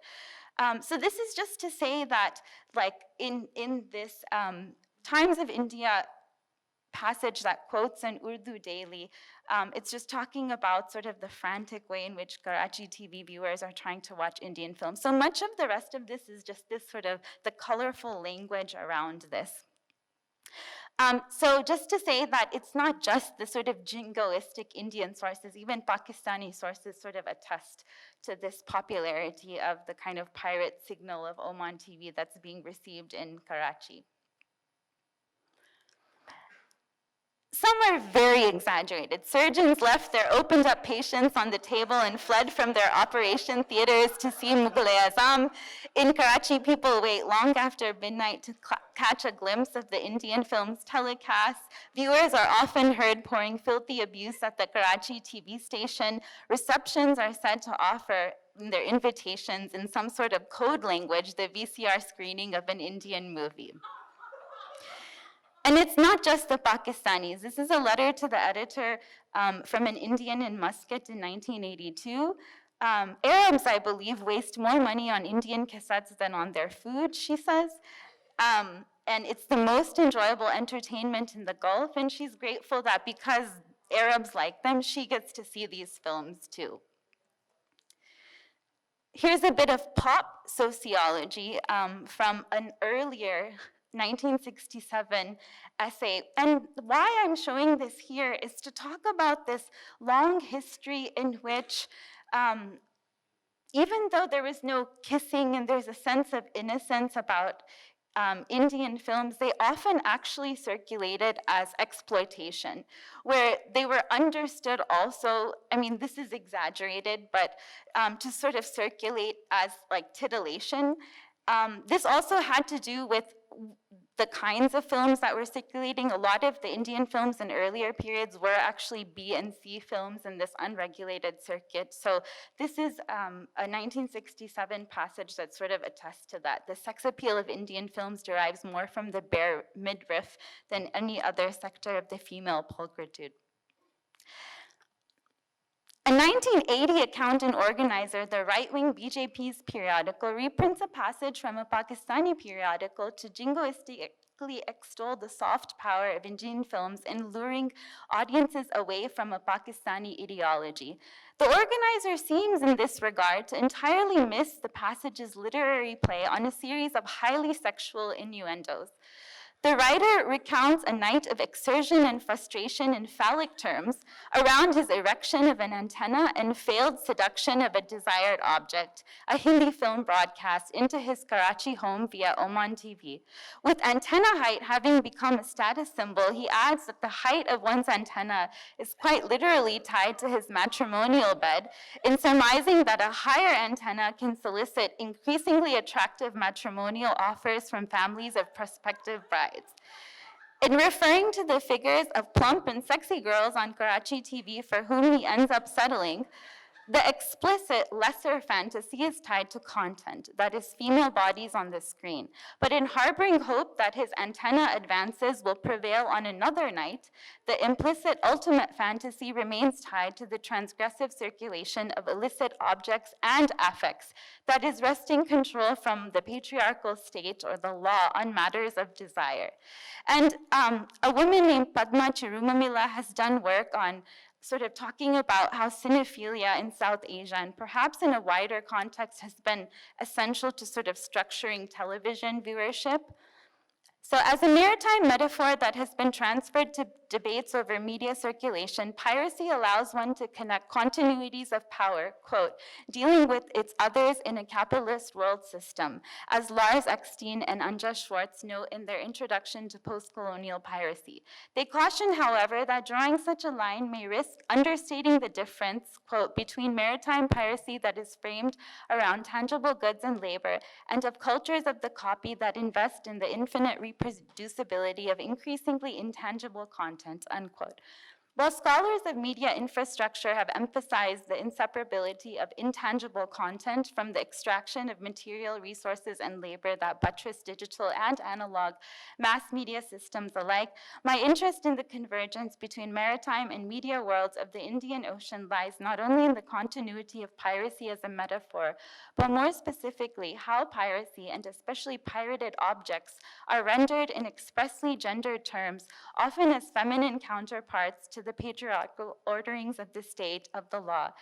In this sense, I heed Eckstein and Schwartz's own approach of focusing less on what piracy is and more on what it does as a boundary object, which throws into relief its framing discourses.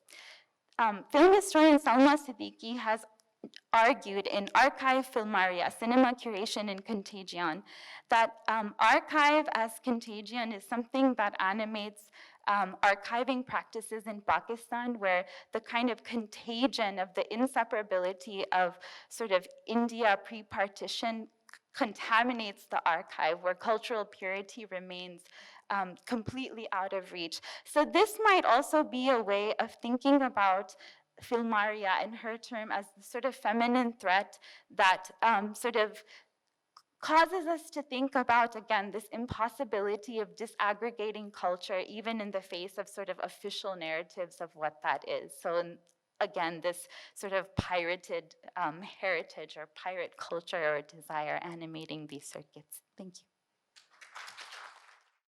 My presentation today is really, and I mean it, is really a work in progress, a test paper, if you will. I was hesitant to do the first try here, but my colleagues encouraged me that you will never find this group of people in the same room again. So go and see how it, do it and see how it goes. My presentation today builds on my current project on petromodernity and film, which explores the history of film and visual representation in the Arabian Peninsula, the Gulf in particular, on the one hand, and the literatures of the Indian Ocean course that I have been teaching in the last 3 years. And in that course, one of the central texts that I use, and I have my students there, I think they know the text better than me, but that's Michael Pearson's Literal Society, the Concept and Problems. And what I'm sort of trying to see is like how, if the concept of the literal can be put in some conversation with Indian Ocean film studies, and if so, what kind of an inventory can we talk about, and so on. So Pearson's concept of literal society approaches the Indian Ocean world as a continuum of communities that are ecologically, structurally, and culturally shaped by the sea. And this quotation probably is quite familiar to most of you, but Pearson writes, there is such a thing as literal society. We can go around the shores of an ocean or a sea, or indeed the whole world, and identify societies that have more in common with other littoral societies than they do with their inland neighbors. Surat and Mombasa have more in common with each other than they do with inland cities such as Nairobi or Ahmedabad. And Pearson outlines the common characteristics of the littoral in 3 aspects. One, location, The littoral refers to the coastal sea zone, the liminal, the interstitial a zone where land and sea intertwine and merge. In other words, it is the zone of the fungibility, the interchangeability of land and sea. The second aspect is the people. The littoral people, in Pearson's definition, are communities that inhabit the shore and constitute a different society from the inland cities as well as the port cities. And finally, as the third aspect, is material culture. Coastal zone people have more in common with each other than with their inland neighbors in terms of material culture, architecture, housing, vegetation, languages, religion, and rituals. To this list, I argue, we can certainly add film. If, as Pearson argues, littoral societies share a common history, heritage, and material culture across its otherwise diverse shores, then my working thesis is that the littoral generates a certain cinematic ecology that encompasses film culture across the Indian Ocean. Pearson's model challenges national history making. By the same token, I argue, the concept of littoral cinemas promises a transnational approach to the film culture across the Indian Ocean world. Now, I would like to, and in a kind of, I would say, descriptive way, go over my inventory of littoral films. My point of, and the first group of films are from the Persian Gulf littoral, the Persian Gulf littoral, and the point of departure for me is Khalid Siddiq's The Cruel Sea, which was made in 1972. The Cruel Sea depicts the socioeconomic struggles of Gulf pearl divers and their families in pre-petroleum era through characters living on the edge of death every day. Unfortunately, I don't have time to go in detail of each of these films, but with a kind of temporal jump, if Khalid Siddiq's hopes in, or Khalid Siddiq's neo-realist critique of pre-oil littoral life in the Gulf captures the essence of this film, Basya Bahar. When we come to the 1990s and 2000s and looking at the post-oil economy era of cinematic narratives from Bahrain, and here I have the work of Bassam al-Thawadi's film. This film shed a strong critical light on post-oil Bahrain. This is a shot from The Visitor, a Bahraini tale. And structures of family in these films are depicted as dismantled and dysfunctional. Characters seem incapable of human connections.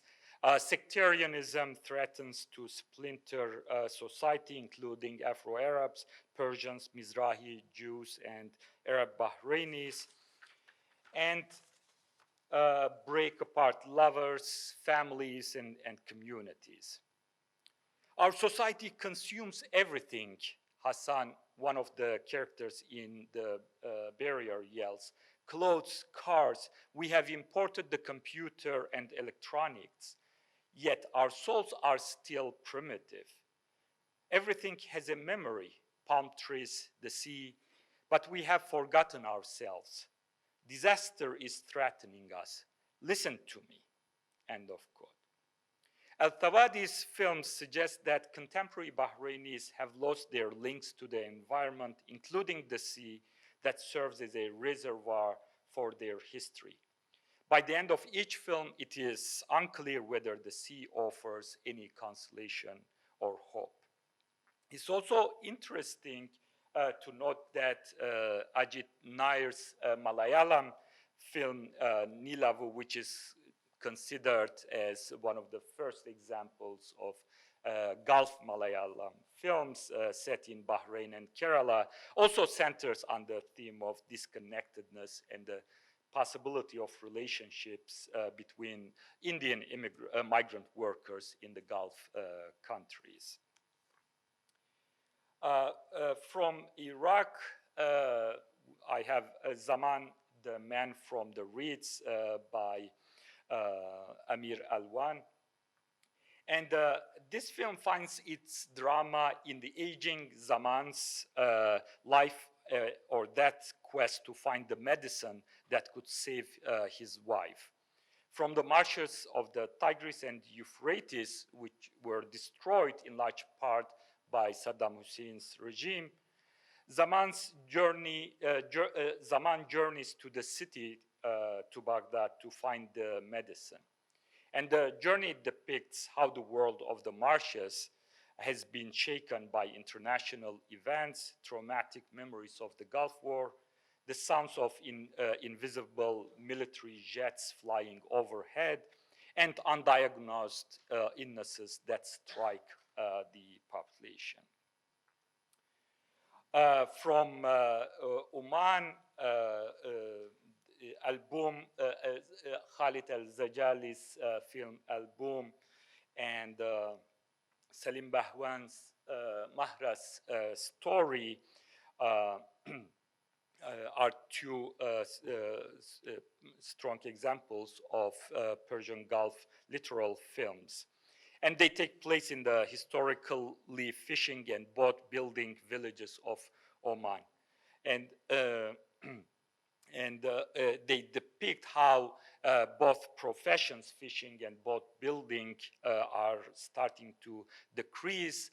Most young local men deserting the littoral villages and heading to the capital to look for work, claiming that the sea's fortune has run short and that a container of fish is not enough to fulfill their dreams and ambitions. Sheikh Ibrahim, in Album, the villain, so to speak, a local Omani and his foreign partners offer people to buy off their old fishing boats, their old homes for development. The protagonists, both captains, stand in the way and fight for the traditional, sustainable way of life, but also in the case of Mahra's story, a fight against linguistic extinction of the Arabian Peninsula's only Persian dialect, Kumzari. Finally, in my inventory of Persian Gulf littoral films, I have a category that for the moment, I call Quiche Island films. And this includes Tales of Quiche, which is an anthology, drama anthology film, including Abul Fazl Jalili's The Ring, Mohsin Mahbelbaf's The Door, and to me, probably the most interesting, that's Nasser Takwai's The Greek Boat. In Nasser Takwai's film, it centers on a poor man and his wife who live in a reed shack on the beach in front of it. And to embellish his home, Shambe, the husband, plasters it with the remains of card boxes washed up on the shore. And the packaging of international brands from GVC to Kodak and Fuji, upsets his wife, and he takes her to a czar session, separate extortion session, who tells Shambe to choose between the cardboard and his wife. I know I'm sort of short on time, but I think I'll go ahead and show you a brief clip from that.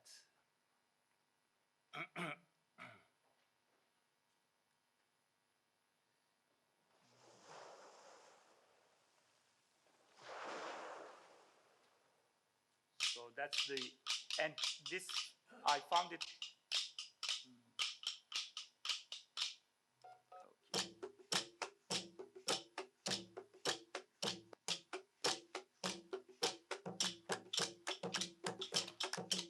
Sorry,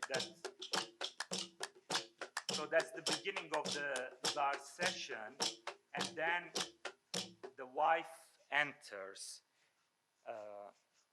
here.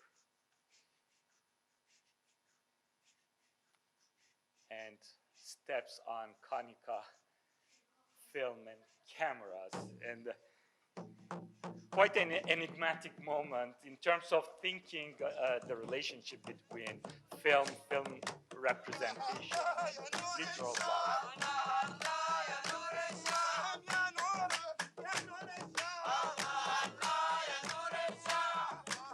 So the session starts and it continues a while. And then toward the end of the session, we have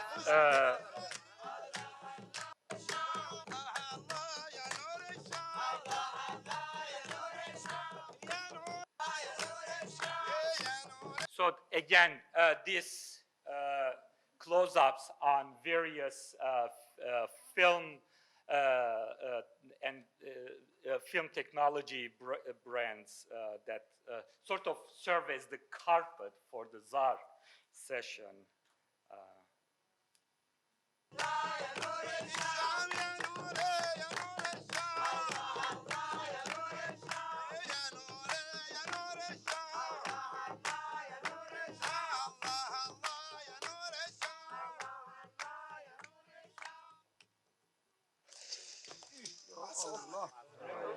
So that's the session ends, and then the sort of the local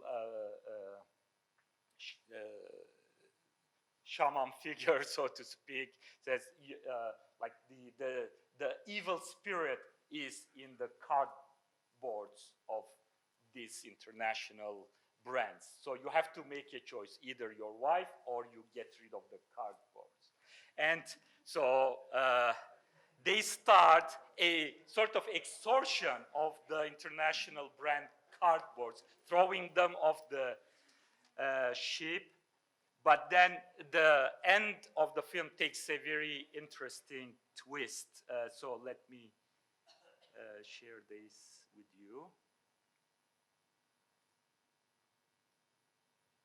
نگاه نکن نبین هر دوتا با هم نمیشه زنه یا مقوا زنه یا مقوا Either your wife or اگه خاطرش میخوای هر چی مقوا تو کپرت هست بریز بیرون خیلیه زیاد کجا بریزم بریز تو دریا خودش آورده بده خودش هم میبره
So in other words, that brief moment of relief from the international brand card boxes interrupted by waste in presumably soft drink cans and so on.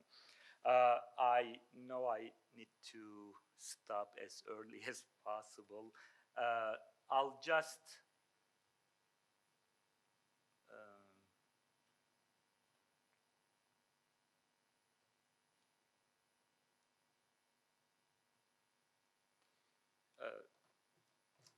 yeah, very quickly sort of go over the other films. These are, in an interesting way, Kish Island, in addition to representations of literal life, has served for numerous Iranian directors as in the notion,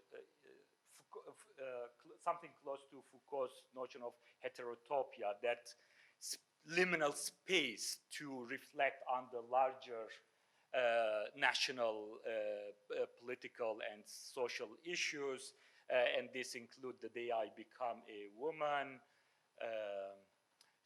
Kamran Shirde's Solitude Opus, again Mohsin Mahbelbaf's Testing Democracy, Babak Payami's Secret Ballot on the Iranian elections. And I sort of began also to look at other samplers, inventories of literal films across the Indian Ocean. This is still a work in progress, but I think we are reaching sort of a substantial set, so to speak. These are examples from some Malagasy films that made in the last 2 decades. David Constantine's Mauritian film Sugarcane Shadows, Comorian French director Hashimia Ahmada's short films Intoxication of an Oasis, the Yilang Residence, and Tanzanian filmmaker Amil Shivji's T-Junction, Wahenga the Ancestors, Fish of the Land, and Shu Shine. Just to briefly draw some conclusions, historically speaking, and I'm quoting Michael Lambeck here, their literal locations have allowed, as he writes, the inhabitants of the ports to escape from the predations of land